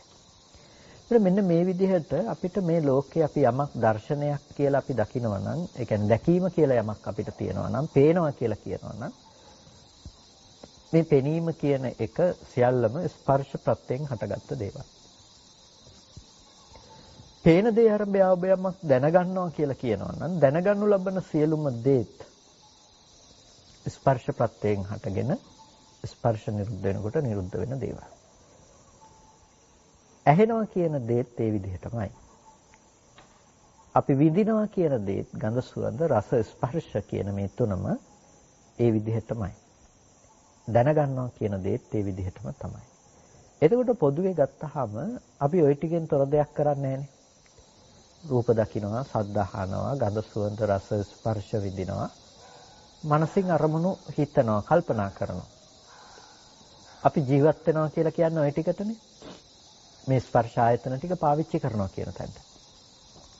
ඒකට දැන් අපි මේ ජීවත් වෙනවා කියන තැනින් අපි මේකට ඉන්නවා කියන තැන ওই ටික නම් ඔන්න ඕකට තමයි ස්පර්ශ අන්තය කියලා දේශනා කළේ. ඇයි ඔය සියල්ලක්ම ස්පර්ශ ප්‍රත්‍යයෙන් උපදින දේවල්. ඒ නිසා ඒක තමයි පස්ස අන්තය. අද ඔබේ සමස්ත මුළු ජීවිතේම ස්පර්ශාන්තයක්. එතකොට දැන් ඔතන අපිට තියෙනවා වර්තමානයේ තුල තියෙන කරුණු කොටස් දෙකක් මෙතනදී. ඒ තමයි විපාක සහ කර්ම. විපාක සහ කර්ම. අපි පටිච්චසමුප්පාදයට අනුරූපීව පටිච්චසමුප්පාදයේ ආකාර 20ත් එක්ක අපි සංසන්දනය කළොත් එහෙම අපිට මේ කාරණාව හොඳට තේරුම් ගන්නට පුළුවන්කම තියෙනවා. වර්තමාන විපාක සහ වර්තමාන හේතු පහක් විදිහට 10ක් අපිට දකින්න පුළුවන්. වර්තමාන විපාක පහ මොනවද? විඥාන, නාම රූප, සලආයතන, භස්ස, වේදනා කියන මේ ධර්මතා පහ. ඒ තමයි වර්තමාන විපාක පහ. ඒ වගේම වර්තමාන මේ විපාක පහ පිළිබඳව අපි ප්‍රතිචාර දක්වන පැත්තේ තියෙනවා අවිජ්ජා, සංඛාර, තණ්හා, උපාදාන, භව කියලා පහ. එතකොට විඥාන, නාම රූප, සලආයතන, පස්ස, වේදනා කියන ධර්මතා පහත් ඒ වගේම අවිජ්ජා, සංඛාර, තණ්හා, උපාදාන, භව කියන මේ ධර්මතා පහත් කියන මෙන්න මේ කොටස් ටික තමයි අධධාන වශයෙන් අපි පටිච්චසමුප්පාදයේ කතා කරනකොට, ඒ කියන්නේ කාල වශයෙන් පටිච්චසමුප්පාදයේ කතා කරනකොට වර්තමාන කාලයට අයිති දේවල් හැටියට අපි ගන්නවා. වර්තමාන කාලයට අයිති දේවල්. වර්තමාන කාලයට කියලා කියන්නේ මේ වර්තමාන භවය කියලා අපි කියන තැනට, මේ ආත්ම භාවය කියන තැනට කියන්නේ අන්න ඔය ටික. ඒ තමයි විපාක ටික සහ විපාකයේ පිළිබඳව सिद्ध කරගන්න කර්ම සකස් කර ගැනීම කියන එක. දැන් ස්පර්ශ අන්තය කියලා කියන්නේ අන්න ඔය ටිකට. ස්පර්ශ අන්තය කියලා කියන්නේ ඔය ටිකට. දැන් ස්පර්ශ අන්තය පිළිබඳව අපි මේ විදිහට තේරුම් ගන්නකොට අපිට පේනවා කර්ම ටිකක් සහ ටිකක පැවැත්මක් කියන එක. එතකොට විපාක ධර්මතා ටිකක් විපාක ධර්මතා ටික පිළිබඳව කර්ම සහ කෙලෙසයක පැවැත්මක් කියන එක අපිට දැනගන්න පුළුවන්කම තියෙනවා. ඒකට මේ තමයි ස්පර්ශ අන්තය කියලා කියන්නේ. දැන් මෙන්න මේ කර්ම කෙලෙස් ටික නිසා විපාකයේ පිළිබඳව ඇති කරගත්ත කර්ම කෙලෙස් ටික නිසා අපිට අනාගතයට නැවත හටගන්න දෙයක් තියෙනවා. මොනවාද අනාගතයට නැවත හටගන්නේ? මේ විදිහම ඵලපංචකයක් හටගන්නවා. විඥාන, නාම රූප, සලආයතන, පස්ස, වේදනා කියලා අනාගතයට නැවත ස්පර්ශය සමුදය කරලා දෙන පැත්තක්. ස්පර්ශයෙන් උපදවන පැත්තක් නැවත හදනවා. එතකොට දැන් මෙන්න මේ කරුණු දෙක මොකද්ද? වර්තමානය තුල තිබෙන මේ විපාක මෙන්න මේ ධර්මතා ටිකක් කර්ම කෙලස් කියන ටිකත් අනාගතයට මෙබඳු වූ විපාකයක් නැවත හට ගන්නවා කියන දෙකත් මෙන්න මේ දෙක හරියට මේ ලී දඬු දෙකක් වගේ දකින්නකෝ. ලී දඬු දෙකක්. මෙන්න මේ ලී දඬු දෙක අන්ත දෙක හැටියට කියන්නේ. ස්පර්ශයත් ස්පර්ශ සමුදය. වර්තමානයේ තුල තියෙන මේ විපාක මේ භවය ඒ වගේම අනාගතයට මෙබඳු ඌම දෙයක් සකස් කරනවා කියන මේ හේතුඵල ධම. එතකොට මෙන්න මේ දඬු දෙක එකට කරලා එකට ගැට ගහලා එකට බඳින බැඳුම තමයි සිබ්බණිය කියලා කියන්නේ. ඒ තමයි තෘෂ්ණාව. තෘෂ්ණාවෙන් තමයි මේ දෙක එකට බැඳලා තියෙන්නේ. ඒ කියන්නේ මේක අතර මේ දෙක අතර පාලම සකස් කරන්න එකෙන් තමයි. එනිසා අද යම් විපාකයක් තියෙනවා නම් මේ විපාකයේ ගැන කර්ම સિદ્ધ කරගෙන තණ්හා කරන නිසා තමයි අනාගතයට නැවත මේ විදිහේ ස්පර්ශ අන්තයක් සකස් කරන තැනකට යන්නේ. ඒකයි ඒක ස්පර්ශ සමුදය අන්තය කියලා කිව්වේ. ස්පර්ශයේ ජනනය කරනවා. අනාගතයට ස්පර්ශ අන්තයක් සකස් කරලා දෙනවා. එතකොට මේ තෘෂ්ණාව නැමැති සිම්බනිය නැතිනම් තෘෂ්ණාව නැමැති මේ බැඳුම සිඳ දැමිය යුතුයි. මේ අන්ත දෙක නැතිනම් මේ ලී කෝටු දෙක එකට ගැට ගහලා තියෙන මේ තෘෂ්ණාව නැමැති මධ්‍ය බන්ධනය සිඳ දැමිය යුතුයි. තෘෂ්ණාව නැමැති මැහුම සිඳ දැමිය යුතුයි. අන්නේ තෘෂ්ණාව නැමැති බැඳුම සිඳ දැමීම තමයි මෙතනදී ස්පර්ශ නිරෝධය කියලා කියන්නේ. ස්පර්ශ නිරෝධය. ස්පර්ශ නිරෝධය කියනකොට අපිට ස්පර්ශ නිරෝධය අපි ප්‍රධාන වශයෙන්ම කතා කරනවා අනාගතයට මෙබඳු වූ ස්පර්ශ අන්තයක් හදනකම තෘෂ්ණාව නැමැති බැඳුම සිඳ දැමීම තුළින් කරන්න පුළුවන්කම තියෙනවා. අනාගතයට මෙබඳු ආත්ම භාවයක් උපදවනවා කියන එක අනාගතයට මේ වගේ තැනක් සකස් කරනවා කියන එක නොහට ගන්න බවට පත් කරනවා. ඒකට කියනවා අනුත්පාදේ කියලා. ඒ සඳහා ඔබට අද දවසේදී දකින්නට වෙනවා අර අන්තය. කොහොමද ස්පර්ශ අන්තය? ස්පර්ශ අන්තය අද දවසේදී තේරුම් ගැනීම තුළ තමයි අපිට පුළුවන්කම තියෙන්නේ ඒ පිළිබඳව නිවැරදිව අවබෝධ කරගන්න. ඒ කියන්නේ ස්පර්ශ අන්තය කියන එක තුළ අපි අද වර්තමාන ජීවත් වෙනවා කියන තැන යථාර්ථය තේරුම් ගැනීම තුළ තමයි අපිට තෘෂ්ණාව නැමැති සිම්බනිය සිඳ දැමීමට එහෙම නැතිනම් ස්පර්ශ නිරෝධය පිළිබඳව අපිට කතා කරන්නට පුළුවන්කම තියෙන්නේ. ඒ නිසා අපි උත්සාහවත් විය යුතු වෙන දේ තමයි අන්න ඒ ස්පර්ශ අන්තය පිළිබඳව අපි හඳුනා ගන්නට. ඒ ස්පර්ශ අන්තය පිළිබඳව අපි හඳුනා ගන්නකොට අපිට පේනවා අපි කොහොමද මේ ස්පර්ශ අන්තය පිළිබඳව අපි දකින්නේ කියන එක. ඒ කියන්නේ ස්පර්ශ අන්තය කියන එක පිළිබඳව අපිට අපේ සමස්ත ජීවිතය අපිට එතකොට හසු වෙලා තියෙන්නේ. අපි ජීවත් වෙනවා කියලා කියන තැන යථාර්ථ වශයෙන් පවතින්නෙම මෙන්න මේ වගේ පස්ස මූලික ධර්මයක් විදිහට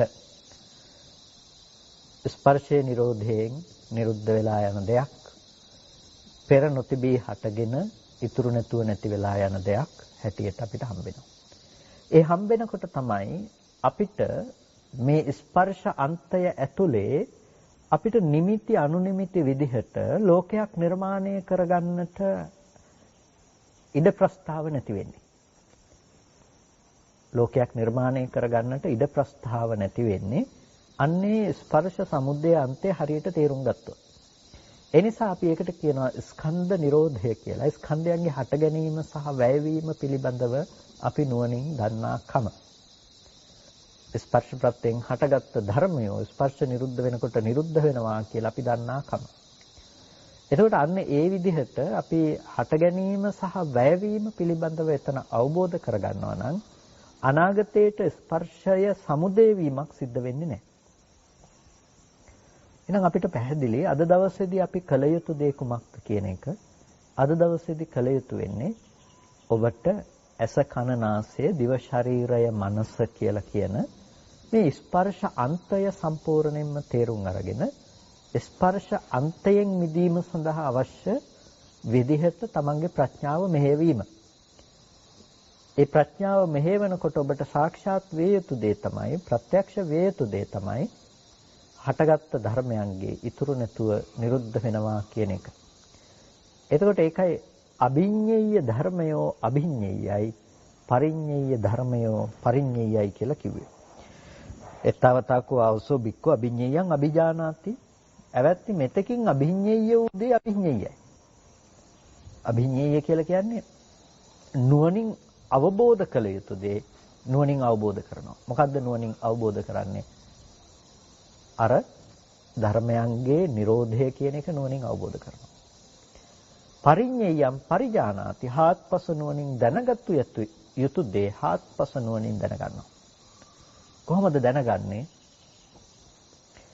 එයා දන්නවා ඇහැ රූප චක්කු විඥාන ආදී මේ ධර්මයන්ගේ සමவாயයෙන් මෙන්න මේ දර්ශනය හටගත්ත මෙතන ඉතුරු නැතුව නිරුද්ධ වුණා. මෙන්න මේ පිරිසිඳ දැක්ක යුතු අභ්‍යන්තර කරුණු විමසමින් නුවණින් විමසා බලමින් දත යුතු දේ එයා නුවණින් ඒ පිළිබඳ පරීක්ෂා බලමින් තේරුම් ගත්තා. එතකොට එයා අභිඤ්ඤේය නුවණින් දත යුතු දේ දැනගත්තා. පිරිසිඳ දත යුතු දේ පිරිසිඳ දැනගත්තෙක් බවට පත්වන අභිඤ්ඤයයන් අභිජානාති පරිඤ්ඤයයන් පරිජානාති. එතකොට ඔහු නිර්වාණය අභිඤ්ඤය වුණා. දුක්ඛාදී ආර්ය සත්‍ය තුළ පරිඤ්ඤය ඥානයක් උපදවගත්තා. එතකොට මේ විදිහට දිත්තේව ධම්මේ දුක්ඛස්ස අන්තකරෝ හෝති. ඔහු මේ දිටු දැමියෙහිම මේ ජීවත් වෙනකොටම මේ දුකේ කෙලවර කරන්නෙක් බවට පත් වුණා. දිටු දැමියෙහිම ඔහු මේ දුකේ කෙලවර කරන්නෙක් බවට පත් වුණා. එතකොට මෙන්න මේ දිටු දැමියෙහිම මේ ජීවත් වෙනකොටම මේ දුක කෙලවර කරන්නෙක් බවට පත්වීම කියන එක අපි මෙතනදී විශේෂයෙන්ම කල්පනා කරන්නට ඕනේ. එතකොට එයා දිටු දැමියෙහිම දුක කෙලවර කළේ උභය අන්තයන් දැනගෙන මැද නොතවරී වාසය කිරීම නිසා තෘෂ්ණාව නැමැති සිම්බනිය විඳහෙලීමෙන් තමයි එයා මේ දුකේ කෙලවර කිරීම කළේ. එතකොට උභය අන්තයේ හැටියට එයා ස්පර්ශය පිළිබඳව දැනගත්තා.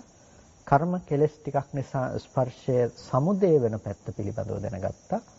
ඊට පස්සේ ඒ ස්පර්ශය නිරෝධය ස්කන්ධ නිරෝධයේ විදිහටත් ස්පර්ශ සමුදය අන්තයේ නිරෝධයේ විදිහටත් එයා තේරුම් ගත්තා. ඒ තේරුම් ගැනීම තුළම තෘෂ්ණාවට අවශ්‍ය පදනම පසුබිම නැතුව ගියා. තෘෂ්ණා නිරෝධයට පත් වුණා. ඒකම තමයි දුකේ කෙලවර කිරීම බවට පත් උනේ. මොකද තණ්හාව නිසා නම් දුකේ හට ගැනීම, දුකේ පැමිණීම, තෘෂ්ණා නිරෝධයම දුකේ නිරෝධය බවට පත් වෙනවා. එතකොට දැන් මේ තෙරුන් වහන්සේ නමක් මෙතනදි කිව්වේ ස්පර්ශ එක්කන්තයක්, ස්පර්ශ සමුදය එක්කන්තයක්. ස්පර්ශ නිරෝධයේ මැදයි කියලා කිව්වේ මෙන්න මේ අර්ථය ප්‍රකාශ කිරීම සඳහා. එතකොට මෙන්න මේ කරුණු ටික පිළිබඳව එක තෙරුන් වහන්සේ නමක් අදහස් ප්‍රකාශ කළාට පස්සේ තවත් භික්ෂුන් වහන්සේ නමක් එතනදි කියනවා අඤ්‍යතරෝ බික්ඛු තේරේ බික්ඛු එතද වෝච මේ අනිත් එක තෙරුන් වහන්සේ නමක් අනික් භික්ෂුන් වහන්සේලාට කියනවා අතීතං කෝ ආවුස්සෝ ඒකෝ අන්තෝ. එවත්නි අතීතය එක්කන්තයක්. ඒ වගේම අනාගතං ဒ ුතියෝ අන්තෝ. අනාගතය කියන එක දෙවැනි අන්තයයි. අනාගතය කියන එක දෙවැනි අන්තයයි. පච්චුප්පන්නං මජ්ජේ. පච්චුප්පන්නේ කියන එක වර්තමානයේ කියන එක මජ්ජේ මධ්‍යයි. එතකොට තණ්හා සිබ්බනි තෘෂ්ණාව නැමැති ගෙතුම තමයි මෙතන පවතින්නේ. තෘෂ්ණාව සිබ්බනියයි. තෘෂ්ණාව ගෙතුමයි. තණ්හාහිනං සිබ්බති තස්ස තස්සේව භවස්ස අභිනිබ්බත්තිය. තෘෂ්ණාව තමයි ගොතන්නේ ඒ භවයේ අභිනිබ්බත්තිය පිණිස. එතකොට මෙතකින් තමයි අභිඤ්ඤය කළ යුතු දේ අභිඤ්ඤය වෙන්නේ. පරිඤ්ඤය විය යුතු දේ පරිඤ්ඤය වෙන්නේ. නුවණින් දත යුතු අභිඤ්ඤය දේ අභිඤ්ඤය කරලා පරිඤ්ඤය දේ පරිඤ්ඤය කරලා ඒකේනා දිටු දැමීම දුක කෙලවර කරන්නෙක් බවට පත්වනවා කියලා මේ දෙවැනි භික්ෂුන් වහන්සේ එහිදී පිළිතුරු ලබා දුන්නා. එතකොට මේ අතීතයේ එක්කන්තයක්. අතීතයේ එක්කන්තයක් කියලා කියනකොට අතීත අන්තය. එතකොට යම් අතීත වුණ, විගත වුණ, නිරුද්ධ වුණ යම් ස්කන්ධ ධර්මතා ටිකක් ඇත්නම් ඒ සියල්ලක්ම අතීතයේ සංග්‍රහිත වූ ඒ ස්කන්ධ ටික අතීතාන්තය කියලා කියනවා. හටගෙන නිරුද්ධ වුණ, විගත වුණ යම් ස්කන්ධ ධර්මතා ටිකක් තියෙනවා නම් අපි ඒකට කියනවා අතීත අන්තය කියලා. අනේ අතීත අන්තය බොහෝ සෙයින් ඇසුරු කරනවා. සත්‍යෝ අතීත අන්තය බොහෝ සෙයින් ඇසුරු කරනවා. ඒ වගේ මේ අතීතය තුළ අනාගතය පිළිබඳව අපි අදහස් ඇති කර ගන්නවා. අතීතයේදී විඳපු අපි දැකපු දේවල් පිළිබඳව අනාගතයට පැමිණෙන දේවල්, අනාගතයට අපි විඳින, අනාගතයට ගොඩනගා ගන්න, අනාගතයට හම්බෙන දේවල් පිළිබඳව අපි විනිශ්චය කරගන්නවා අතීත දේවල් වලට අනුසාරයෙන්. අතීත දේවල් අනුසාරයෙන්. එතකොට අනාගතයේ මේ විදිහට ගොඩනගා ගන්නකොට ඒකට කියනවා අපි අනාගත අන්තය කියලා. නැතිනම් අනාගත පහළ නොවුණු ස්කන්ධයන් අනාගත අන්තයයි. එතකොට සෝ උභන්තේ විදිත්වාන කියනකොට මේ උභය අන්තයන් පිළිබඳව දැනගන්නවා කියනකොට අපිට අතීත අන්තය පිළිබඳව දැනගන්නවා, අනාගත අන්තය පිළිබඳව දැනගන්නවා කියන එකයි කියන්නේ. එතකොට අනාගත අන්තය සහ අතීත අන්තය කියලා කියන්නේ හටගෙන නිරුද්ධ වුණ ස්කන්ධ ටික සහ නොහටගත්තා වූ අපාතු භූත වූ ස්කන්ධයන් පිළිබඳව. එතකොට අපි දකිනවා අතීත වුණ විගත වුණ ස්කන්ධ ධර්මයන් ස්කන්ධ මාත්‍රික වූ අනිත්‍ය වූ ධර්මයන් ලෙස අපි ප්‍රත්‍යක්ෂ කරනවා. එතකොට අතීත ස්කන්ධ ලෙස අපි අවබෝධ කරනවා නම් යම් කිසි කෙනෙක් ඒ අතීත ස්කන්ධ ටික ස්කන්ධ විදිහට දැකීම තුළම ඒ කෙනාට එතනින් එහාට ඒ ප්‍රතිලාභයක් නැතිනම් භව ප්‍රතිලාභයක් පවත්වන්නට පුළුවන් කමක් නැත්තේ නෑ. ඇයි අපි අර ස්පර්ශ පර්යාය පිළිබඳව කතා කළා වගේම ඒ කෙනා නුවණින් දකිනවා අතීතය කියන්නේ එක් අන්තයක්. ඒකට ඒ අතීත අන්තය කියලා කියන්නේ uppajjitwa විගතං කියලානේ කියන්නේ. ඉපිද විගතයට ගියා. ඉපිද නිරුද්ධ වුණා කියන එක. ඒතකොට අතීතයේ තුල ඒ නිරෝධයට ගියපු අතීතයේ තුල ක්ෂය වීමට ගියපු අතීතයේ තුල වැය වීමට ගියපු ඒ ස්කන්ධ ධර්මතා ටික වැය වූ බවට නුවණ නම් අපිට ඒ ධර්මතාවයේ අනාගතයට උපදවන්න කෙනෙක් උත්සාහවත් වෙන්නේ නැහැ. අපි අර උදාහරණයක් ඇටියට නිතර මතක් කරන දෙයක් තියෙන්නේ. කෙනෙක් මැරුණා නම් ඔබ හොඳටම මැරුණා කියලා දන්නවා නම් ඔබ හෙට ඒ කෙනාව ගිහිල්ලා හම්බෙලා කතා කරන්න ඔබ බලාපොරොත්තු වෙන්නේ නැහැ. ඇයි ඔබ හොඳටම දන්නවා ඒ කෙනා මැරුණා කියන්නේ? අන්න ඒ වගේ ඔබ දන්නවා නම් ස්කන්ධ ටික විගතයි කියලා, ස්කන්ධ ටික අනිත්‍ය වුණා කියලා, ස්කන්ධ ටික නිරුද්ධ වුණා කියලා ඔබ දන්නවා නම් ඒ අතීතයේ සංග්‍රහිත වුණ ස්කන්ධ ටික අනාගතයට දකින්න පුළුවන් කියන අදහසක් ඔබට කවදාවත් ඇති වෙන්නේ නැහැ. එතකොට අතීතේ දක්කපු ස්කන්ධ නැතිනම් අතීතෙදී ඒ හටගත්ත ස්කන්ධ නැවත අනාගතයට හම්බ වෙන්නේ නැති තැනක ඔබ කොහොමද කල්පනා කරන්නේ ඊයේ දැකපු කෙනා අද දකින්න පුළුවන් කියලා? ඊයේ දැකපු කෙනා අද දකින්න පුළුවන් කියලා. ඇයි?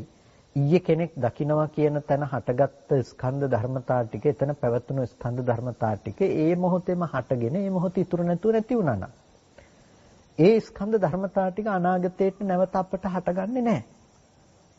අපි අම්මා කියලා කෙනෙක් දකිනවා කියපු තැනක අපිට යම් අපි රළු මට්ටමින් කතා කළොත් එහෙම පෙනුන තැනක ඇහැ රූපාදී රූපයන් තිබුණා නම් ඒ රූපය හටගෙන ඒ මොහොත ඉතුරු නැතුව නිරුද්ධ වුණා. වේදනා සංඥා සංඛාර විඥාන ආදී ඒ ධර්මයන් තිබුණා නම් ඒ ධර්මයන් ඒ මොහොතේ හටගෙන ඒ මොහොත ඉතුරු නැතුව නැති වෙලා ගියා. එතකොට මේ ස්කන්ධ ධර්මතා ටික ඒතන හටගෙන ඒ මොහොතේ ඉතුරු නැතුව නැති වුණා නම් අපි කොහොමද ඊයේ දැකපු කෙනාව අද දකින්නේ? ඊයේ දැකපු කෙනාව අද දකින්න පුළුවන් කමක් නැත්තේ නෑ. අනාගතයට අපිට දකින්න පුළුවන් කමක් නැත්තේ නැහැ. එතකොට සෝ උභන්තේ විදිත්වාන කියනකොට එයා උභය අන්තයේ පිළිබඳව නුවණින් දැනගන්නවා. නුවණින් දැනගන්නේ කොහොමද? ඉපිද නිරුද්ධ ඌ දේ නිරුද්ධමයි කියලා දැනගන්නවා. එතකොට අනාගතයේ පිළිබඳව එයාට අදහසක් ඇති කරනකොටම එයා දන්නවා මේ ස්කන්ධ ධර්මයන්ගේ ස්වභාවයත් හටගෙන ඉතුරු නැතුව නැති වෙනවා කියන එකමයි. යම් අනාගතයට රූපයක් පෙනෙනවා නම් එතන පේන්නේ මෙන්න මෙබඳු අතීතයේ ඉපද විගත වුණා වගේම සිද්ධාන්තයක්. ඒක පෙර මේ දැන් ඉඳලා තිබිලා අනාගතයට පේනව නෙමෙයි. මේ ඉන්න අය පේනව නෙමෙයි. මේ තියෙන දේවල් මම භුක්ති විඳිනව නෙමෙයි. ඒ මොහොතේ හේතු ටික නිසා හටගන්න දෙයක්. ඒ මොහොතේ ඉතුරු නැතුව නැති වෙලා යනවා. එතකොට අපිට වටිනාකම් සහිත ලෝකේ හොඳයි සම්මත තියනවා කියලා ගත්ත දේවල් ඇසුරු වෙනවා කියන තැනකට හේතු ඒ තැන නැති වෙලා යනවා. අතීතයේ තුල තිබුණු නිමිති ඉතුරු වෙන්නේ නැති වෙනකොට අනාගතයේ පිළිබඳව තියෙන නිමිති නිකම්ම අපිට අඩු වෙලා යනවා. අනාගතයේ තුල තියෙන නිමිති අපි අඩු කර ගන්නවා කියලා කියනකොට අතීතයේ තිබුණු ඒ સિદ્ધාන්තයත් එසේ වුම දෙයක් හැටියට දකිනකොට අතීත නිමිති පිළිබඳවත් අඩු වෙලා යනවා. එතකොට දැන් අපි විභංග සූත්‍රවලදී දකිනවනේ යදතීතම් පහීනන්තං යමක් අතීත නම් ඒක ප්‍රහීනයි අපත්තං ච අනාගතං අනාගතේ තාම අපත්තයි පැමිණිලා නැහැ පච්චුප්පන්නං චේ ධම්මේ පච්චුප්පන්නේ චේ ධම්මේ තත්ත තත්ත විපස්සති පච්චුප්පන්න උන යම් ධර්මයක් තිබෙනවා නම් තත්ත තත්ත විපස්සති ඒ තන නුවණින් දකිනවා. එතකොට පච්චුප්පන්නං චේ ධම්මේ කියලා පච්චුප්පන්නේ චේ ධම්මේ කියලා කිව්වේ පච්චුප්පන්න උන වර්තමානයේහි ප්‍රත්‍යෝත්පන්න මේ ධර්මයන් පිළිබඳව එයා ඒ තන නුවණින් දකිනවා කියන එක. එතකොට දැන් මෙතනදී අපි කියනවා පච්චුප්පන්නම් මජ්ජේ කියලා පච්චුප්පන්නය වර්තමානයේ මැදයි කියලා. එතකොට මේ මැද වූ මේ වර්තමානයේහි ඔහු නොතවරී ඉන්නවා. මැද වූ වර්තමානයේහි ඔහු නොතවරී ඉන්නවා. ඇයි? ඔහු එහි තියෙන පච්චුප්පන්න ස්වභාවය පිළිබඳව ප්‍රත්‍යෝත්පන්න භාවය පිළිබඳව දකිනවා. මෙන්න මේ හේතු ටික නිසයි හටගත්තේ. මේක මෙතනම ඉතුරු නැතුව නැති වෙනවා. අතීතේ ඉඳලා ආපු දෙයක් නෙමෙයි. මෙතන තිබිලා අනාගතයට යනවත් නෙමෙයි. මේ දේවල් අතර ව්‍යාපාරයක් ඇත්තේ නැහැ. අතීතේ ඉඳලා මේ ටික මෙතෙන්ට ආවා, මෙතන ඉඳලා මෙතෙන්ට යනවා කියලා ව්‍යාපාර ගනුදෙනුවක් මේ ස්කන්ධ ධර්මයන් අතර ඇත්තේ නැහැ. ඒ නිසා අතීත වූ ස්කන්ධ සම්තතිය එසේම හටගෙන ඉතුරු නැතුව නිරුද්ධ වුණා. වර්තමාන වූ ස්කන්ධ ධර්මයෝ අතීත ස්කන්ධයන් නිරුද්ධ වූ සේම මේ ස්කන්ධයන්ගේ නිරෝධය සිද්ධ වෙනවා. අනාගතයේට හටගන්න ස්කන්ධය ඉතුරු නැතුව නිරුද්ධ වෙනවා. තුන් කාලයේටම මේ ස්කන්ධ ධර්මයන් පිළිබඳව මේ විදිහට නුවණ පවත්නකොට එයාට ලෝකයේහි ඇති බවට ඇසුරු කරන්නට කිසිම අරමුණක් නැතුව ලෝකයෙන් මිදීම එයා සිද්ධ කරනවා. එයා ලෝකයෙන් මිදී පවතින්නෙක් බවට පත් වෙනවා. ඒ නිසා මෙන්න මේක තමයි මේ තව තෙරුන් වහන්සේ නමක් මේ පිළිබඳව ලබා දුන්නු අර්ථකථනය. නැතිනම් මේ උභය අන්තය කිව්වේ අතීතාන්තය, අනාගතයාන්තය සහ පච්චුප්පන්නයයි කියප එක. එතකොට තෘෂ්ණාව නැමැති මේ සිම්බනිය, එතකොට තෘෂ්ණාව නැමැති මේ ගෙතමයි මේ අන්ත ටික කොහොම එකට ගැට ගහලා අපිට දෙන්නේ. ඒ කියන්නේ අතීතය දැකපු දේ තමයි අනාගතයට දකින්න පුළුවන් කියලා මේ ටික ඔක්කොම එකතු කරලා දෙන්නේ. ඒ වගේම අතීතයත් වර්තමානයත් කියන ටික ගැට ගහන්නේ, වර්තමානයත් අනාගතයත් කියන ටික එකට ගැට ගහන්නේ. ඔක්කොම මේ තෘෂ්ණාව නැමැති සිම්බනිය. මේ සිම්බනිය නැතිනම් මේ ගෙතුම, මේ මැහුම අපි කපලා දැම්මොත් මොකද වෙන්නේ? මේ ටික වෙන් වෙනවා. එතකොට අතීතෙන් වර්තමානයට එන එකක්, වර්තමානෙන් අනාගතයට යන එකක් ඇත්තෙත් නැහැ. ඒ තන ස්කන්ධයන්ගේ Nirodhe ප්‍රත්‍යක්ෂ කරන්නට පුළුවන්කම තිබෙනවා. ඒක තමයි මේ තරුණ වහන්සේ අතීතයේ එක්කන්තයක්, වර්තමානයේ එක්කන්තයක්, අනාගත එක්කන්තයක් කියලා මේ දේශනා කළේ. ඒ වගේම අනිත් භික්ෂුන් වහන්සේ මේ වෙලාවේදී කියනවා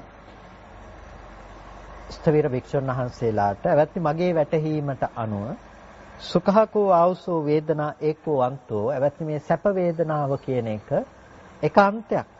දුක් ද්විතීයෝ අන්තෝ යම් දුක් වේදනාවක් තිබෙනවා නම් මේ දුක් වේදනාව කියලා කියන්නේ දෙවැනි අන්තයයි. ඒ වගේම අදුක්ඛම සුඛා වේදනා මැජ්ජේ අදුක්ඛම සුඛ වේදනාවක් තියෙනවා නම් ඒ කියන්නේ උපේක්ෂා සහගත වේදනාවක්. මේ උපේක්ෂා සහගත වේදනාව මධ්‍යයි. එතකොට තණ්හා සිබ්බණී මේ තෘෂ්ණාව සිබ්බණිය. එතකොට තෘෂ්ණාව තමයි ගෙතුම බවට පත් වෙන්නේ. එතකොට සුඛාකෝ ආවසෝ වේදනා ඒකෝ අන්තෝ එවත්නි සැප වේදනාව එක්කන්තයක්.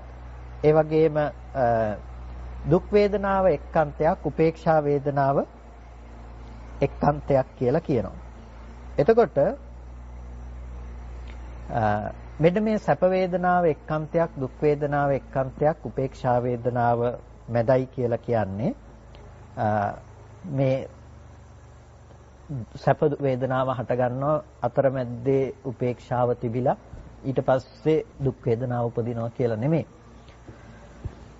මෙතනදී සැප වේදනාව එක්කන්තයක් හැටියට දක්වනකොට මේ ස්පර්ශ ප්‍රත්‍යයෙන් හටගත්ත වේදනාව අනුව සිදු කරන වර්ගීකරණයක් නැතිනම් බෙදා දැක්වීමක්. එතකොට ලෝකයේ පිළිබඳව අපි ආස්වාදානුපස්සීව ඇසුරු කරනවා. අපි ඒකට කියන සැප වේදනාව කියලා. සැප වේදනාවෙහි අපිට තියෙනවා අනුසය ධර්මයක් තියෙනවා. රාගානුසය අනුසය වෙනවා. යම් තැනක සැප වේදනාවක් තියෙනකොට සැප වේදනාවෙහි රාගානුසය අනුසය වෙනවා. දුක් වේදනාවෙහි පටිඝානුසය අනුසය වෙනවා. උපේක්ෂා වේදනාවෙහි අවිජ්ජානුසය අනුසය වෙනවා. ඒතර මේ අනුසයන්ගෙන් අනුසය වීම කියන කරුණ මෙතනදී අපි තේරුම් ගන්නට අවශ්‍යයි. ඒකට සැප වේදනාව එක්කන්තයක් කියලා කියනකොට අපිට සැපය කියන කාරණාවට පත්වීම යම් කිසි රූපයක් හෝ ශබ්දයක් හෝ ගන්ධයක් හෝ රසයක් හෝ ස්පර්ශයක් හරි අරමුණක් හරි දැනගන්නකොට අපි ඒක හිතලා හිතින් දැනගන්න වෙලාවේදී ඒක සැප වශයෙන් හෝ අරමුණු කරනවා. නොයසේනම් අපි ඒක දුක් විදිහට හෝ අරමුණු කරනවා. එතකොට සැප වශයෙන් හරි දුක් වශයෙන් හරි අපි ඒක අරමුණු කරනකොට ඒ අන්ත දෙක තුල තමයි බොහෝ කොට ඉන්නේ. එහෙම නැතිනම් අපි උපේක්ෂාවෙන් අපි ඒ තුල පසු වෙනවා. උපේක්ෂාවෙන් කියලා කියන්නේ සැප දුක කියලා වශයෙන් ග්‍රහණය කිරීමක් නැතුව. ඒකට කියනවා අදුක්ඛම අසුඛ. අදුක්ඛම අසුඛ දුකත් නැහැ, සැපත් නැහැ. අපි කියන උපේක්ෂාව කියලා. එතකොට මෙන්න මේ අදුක්ඛම අසුඛ වේදනාවෙන් පසු වෙනවා. එතකොට මේ සැප වේදනාව එක්කන්තයක්, දුක් වේදනාව එක්කන්තයක්, උපේක්ෂා වේදනාව මැදයි කියලා කියනකොට, අදුක්ඛම අසුඛ වේදනාව මැදයි කියලා කියනකොට මේකෙන් අදහස් කරන්නේ අර උඩ අතීතයේ එක්කන්තයක්, අනාගතයේ එක්කන්තයක්, වර්තමානයේ මැදයි කියලා කිව්වා වගේම අර Nirodhe පිළිබඳව ගෙනහැර පෑමකට වඩා මෙතනදී මේ සැප සහ දුක, ඇලීම සහ ගැටීම කියන මේ අන්ත දෙක සහ උපේක්ෂාව මධ්‍යයි කියන කරුණ පිළිබඳව. මෙතනදී අර්ථග්‍රහණය කර ගැනීමේදී ඇතම් විටක විග්‍රහ කරනවා ලෝකයේ උපේක්ෂා වේදනාවත් සැපය පැත්තටම දමලා සැපය කියන අන්තය තුලත් දුක කියන දුක් වේදනාව දුක කියන පැත්තටත් දමලා මේ කියන්නේ උපේක්ෂාව කියලා මෙන්න මේ අරමුණු වල උපදව ගන්න ආර්ය උපේක්ෂාවයි මධ්‍යය කියලත් ඇතම් කෙනෙක් මෙතනදී අදහස් කරනවා. එතකොට නමුත් මෙතනදී අටකථා විවරණයන් තුලදී අදහස් කරන දේ තමයි මෙතනදී සැප එක්කන්තයක්, දුක එකාන්තයක්, උපේක්ෂාව මැදයි. නමුත් මේ ලෝකයේ අසුරු වෙන්නේ සැප දුක් උපේක්ෂා කියන මෙන්න මේ කරුණු තුල. එතකොට මේ දේ මැද නොතවරී ඉන්නකොට එයා උපේක්ෂාව තුලත් නොතවරී එනුත් මිදීමක් පිළිබඳවයි කතා කරන්න කියලා. ඒකට මම අර දීර්ඝ ලෙස මේ කරුණු වෙනම විග්‍රහ කරන්නට යන්නේ නැහැ. අපිට කාලය ගොඩක් ගත වෙන නිසා. ඒකට සැප වේදනාව එක්කන්තයක්, දුක් වේදනාව එක්කන්තයක්, උපේක්ෂා වේදනාව මැදයි කියලා කියනකොට සැප වේදනාව කියලා කියන්නේ රූප, ශබ්ද, ගන්ධ, රස, ස්පර්ශ ධම්ම පිළිබඳව අපි ඇති කරගන්න ප්‍රියසාත ස්වභාවය නිසා උපදින සැප වේදනාව. එතකොට උභන්තේ විදිත්වාන කියනකොට සැප වේදනාවේ අන්තය පිළිබඳව යම් කිසි කෙනෙක් දැනගන්නවා නම් එයාට දැනගන්න තියෙන්නේ මෙන්න මේ විදිහට ස්පර්ශ ප්‍රත්‍යයෙන් හටගත්ත මේ උපේක්ෂා සහගත වේදනාවක් ඇති තැනක මෙබඳු වූ ආකාරයට තමයි මේ සැප වේදනාව ඉපදුනේ කියලා එයා එතන තියෙන මේ ධර්මතාවයන් පිළිබඳව නුවණ ඇති කරගන්නවා. ඒකයි සුඛ වේදනාව කියලා එක්කන්තයක් කියලා කිව්වේ. එතකොට අපි දැනගත යුතු අන්තයේ සුඛ වේදනාව වෙනකොට අපි දැනගන්නවා අපි කර්ම සහ කෙලෙස් මට්ටමකින් මිදින්නේ කොහොමද, විපාක මට්ටමේ පැවතුනේ කුමක්ද කියන එක පිළිබඳව අපි අවබෝධ කරගන්නවා. දුක් වේදනාව එක අන්තයක් කියනකොට අපි දුක් වේදනාවේ අන්තය පිළිබඳව අපි තේරුම් ගන්නවා. එතකොට මෙන්න මේ විදිහේ උපේක්ෂා සහගත මට්ටමක හටගත්ත තැනක තමයි අපි මේ විදිහට මානසිකාරය කරලා චේතනාවෙන් පිළියෙල කරගෙන මේ විදිහට දුක් වේදනාවක් උපද්දගත්තේ. එතකොට උපේක්ෂා වේදනාවක් පවතින තැනක අපි දකිනවා මෙබඳු මට්ටමේ තැනක තමයි අවිද්‍යාවෙන් අනුසය වෙන උපේක්ෂාවක් මේ විදිහට හටගත්තේ කියලා. එතකොට උභය අන්තයන් පිළිබඳව දැනගන්නකොට එයාට මැද නොතවරී ඉන්නට පුළුවන් නුවණක් ඇති වෙනවා. එයා මැද නොතවරී ඉඳලා මැදින් මිදෙනවා. නැතිනම් මැද තවරීමකට ලක් වෙන්නේ, මැද නතර වීමකට සිද්ධ වෙන්නේ නැහැ. ඒ වගේම ඊළඟ භික්ෂුන් වහන්සේ පිළිතුරු දෙනවා. උන්වහන්සේගේ වැටහීම තමයි නාමය එක්කන්තයක්, රූපය එක්කන්තයක්, ඒ වගේම විඥානය මැදයි කියලා පිළිතුරු ලබා දෙනවා. ඒ වගේම නාමය එක්කන්තයක්, රූපය එක්කන්තයක් කියනකොට නාම ධර්මතා ටික එකක්, රූපය කියන්නේ තව එකක්, විඥානය කියන්නේ මධ්‍යයි කියලා.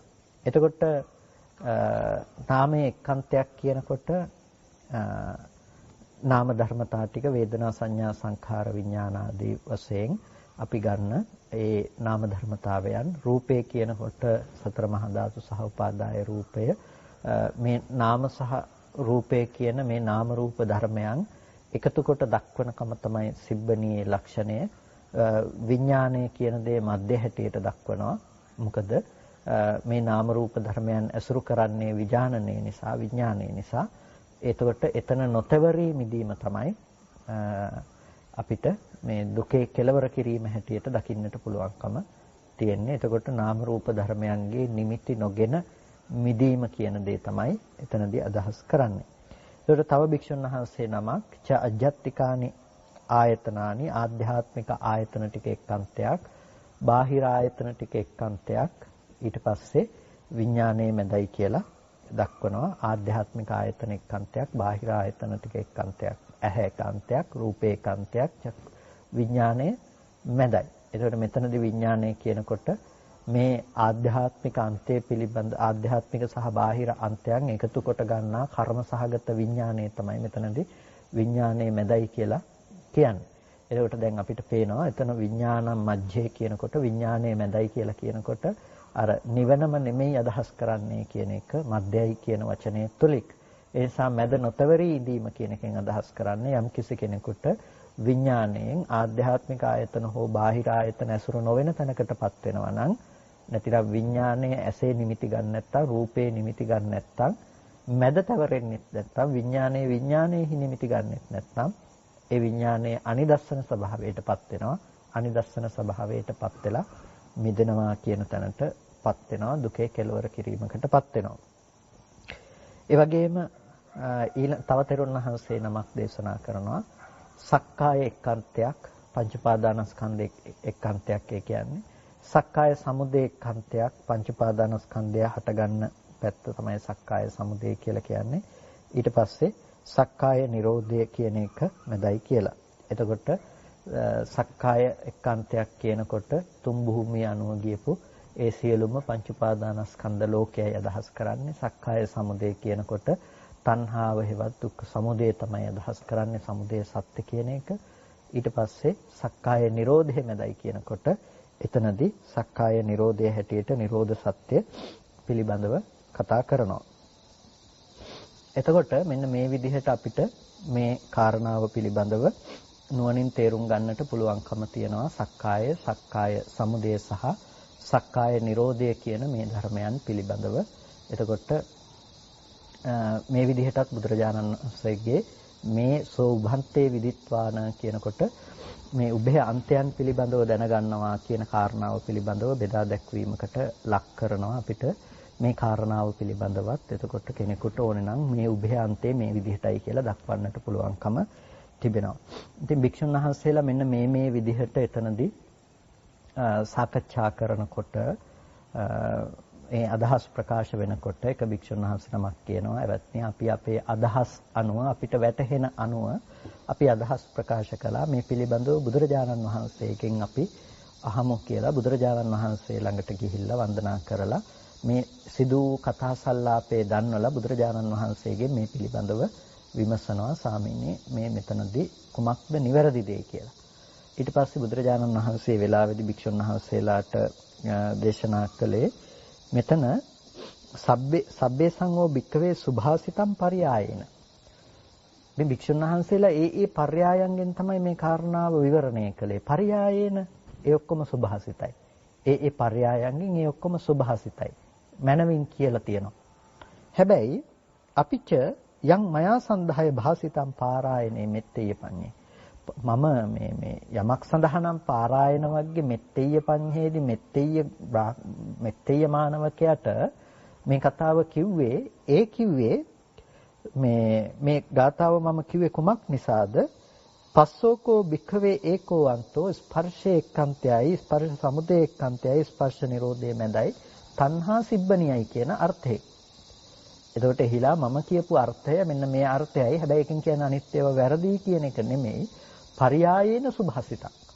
ඒ පර්යාය අනුව මේ දේවල් නිවැරදි. හැබැයි මම මෙත්තේය මානවකයාට කිව්වේ මෙන්න මේක අදහස් කරගෙන. මේ ස්පර්ශය අදහස් කරගෙන තමයි එතනදී දේශනා කළේ කියලා. එතකොට බුද්ධ භාෂිතය තුළ බුදුරජාණන් වහන්සේ දේශනා කළ ඒ පර්යාය ක්‍රමය කුමක්ද කියන එක අනුව අරගෙන අපිට දේශනා කරන්නට පුළුවන්කම තිබෙනවා.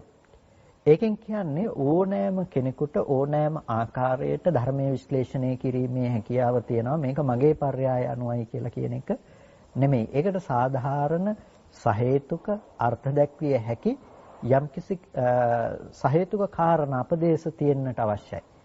ඒක නැත්තම් ඒක සුභාසිතයක් වෙන්නේ නැහැ. ඒක දුබ්භාසිතයක් බවටයිපත් වෙන්නේ. බුදුරජාණන් වහන්සේගේ වචනය එලෙස සුභාසිත වචනයක් බවට එතනදීපත් වෙන්නේ නැහැ.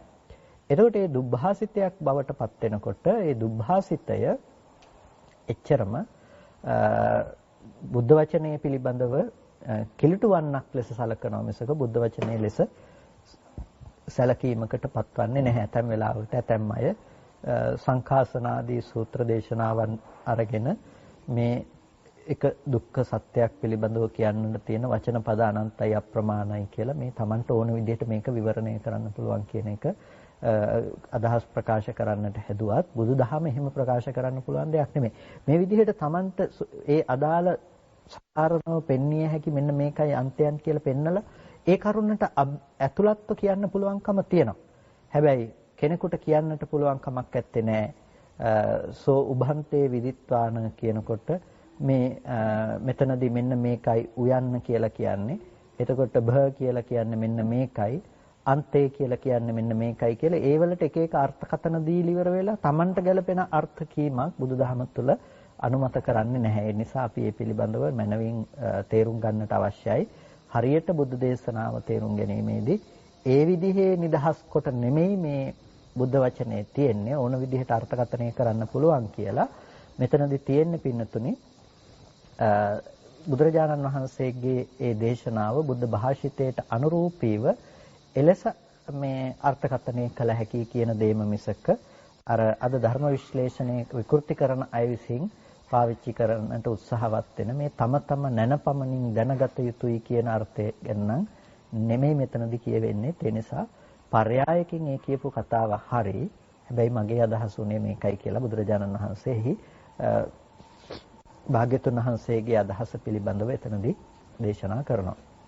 එතකොට මෙන්න මේ විදිහට බුදුරජාණන් වහන්සේ ඒ අවස්ථාවේදී මේ භාග්‍යතුන් වහන්සේගේ අදහස බවට පත්ුනේ කුමක්ද කියන එක ගැන පැහැදිලි කරලා භික්ෂුන් වහන්සේලාට දේශනා කළා. ඉතින් ඒ කාරණාවට මූලිකත්වයේ දෙමින් තමයි අපි මුලින්ම ඒ ස්පර්ශ වාරය පැහැදිලි කළේ ටිකක් දීර්ඝ ලෙස. අනිකුත් කරුණු පිළිබඳව අපි කෙටියෙන් නාම මාත්‍රිකව වෙනම සඳහන් කරන්නට යෙදුනේ. මොකද ඒ ධර්මයන් ගැන අපිට විග්‍රහ කරන්නට ගියත් වෙන වෙනම අපිට දීර්ඝ ලෙස කතා කරන්නට පුළුවන්කම තිබෙනවා. ඒ පිළිබඳ වෙන වෙනම කරුණු දක්වන්නට පුළුවන්කමත් තිබෙනවා. ඒ නිසා ඒට අනුරූපීව තමයි මේ කරුණු කාරණා ටික මේ විදිහට මේ අද සාකච්ඡා කරන්නට යෙදුනේ. ඉතින් කල්පනා කරන්න අද දවසේදී මේ විදිහට සද්ධර්ම ශ්‍රවණය කරලා යෝනිසෝ මනසිකාරාදී පවත්තලා වටිනා කුසලයක් හැමදෙනාම සිද්ධ කරගන්නට යෙදුනේ. ඒ සිද්ධ කරගත්ත සියලුම කුසල ධර්මයන් අපි මේ වෙලාවේදී අනුමෝදන් කළ යුතු අයට අනුමෝදන් කරනවා. පළමුවෙන් අපිට අර්ථයෙන් ධර්මයෙන් අනුශාසනා කළ ධර්මාචාර්ය අවසරයි මාංකඩවල සුදස්සන ස්වාමීන් වහන්සේට, අවසරයි මාංකඩවල නන්දරත්න ස්වාමීන් වහන්සේටත් ස්වාමීන් වහන්සේලා දෙනමතම උතුම් නිවනින් සැනසීම සඳහා මේ කුසලය හේතු පාරමිතාවක්ම වේවා කියලා ප්‍රාර්ථනා කරනවා. ඒ වගේම මේ සීල කුසලයෝ දෙවියන්ටත් අපි අනුමෝදන් කරමු. දෙවියෝ සතුටින් සාදුනාදයෙන් මේ පින් අනුමෝදන් වනු ලබත්වා. දෙවියන්ට මේ පින් උතුම් නිවනින් සැනසීම පිණිසම හේතු පාරමිතාවක්ම වේවා කියලා සාදු කියලා හැමදෙනාම දෙවියන්ටත් මේ වෙලාවේදී පුණ්‍යානුමෝදනා කරන්න. ඒ වගේම ඔබ සෑම සිළු දෙනා නමින් වර්ග પરම්පරානුයාත ඥාතීන්ටත් අපි පුණ්‍යානුමෝදනා කරනවා. සියලුම ඥාතීන්ටත් මේ පින් සතුටින් සාදුනාදයෙන් අනුමෝදන් වන්නට ලැබේවා. ඥාතීන්ට මේ පින් උතුම් නිවනින් සැනසෙන්නටම හේතු පාරමිතාවක්ම වේවා කියලා සාදු කියලා ඥාතීන්ටත් අපි මේ අවස්ථාවේදී මේ පින් අනුමෝදන් කරමු. සිද්ධ කරගත්ත සියලු කුසල ධර්මානුසංස බලයෙන්ොත් මේ විදිහට අද දවසේ සිද්ධ කරගත්ත මේ සියලු කුසලාරිසංස ධර්මයන්ගේ බලයෙන්ොත් ඔබ සියලුම දෙනාට නිදුක් නිරෝගී සුවපත් භව චිරජීවනයේ සැලසේවා. කායික මානසික සැනසෙල්ල උදා කරගෙන අමා මහ නිවනින් සැනසීම පිණිසම මේ කුසලය හේතු පාරමිතාවක්ම වේවා කියලා සාදු කියලා හැමදෙනාම පින් අනුමෝදන් වන්න. හැමදෙනාටම තෙරුවන් සරණයි.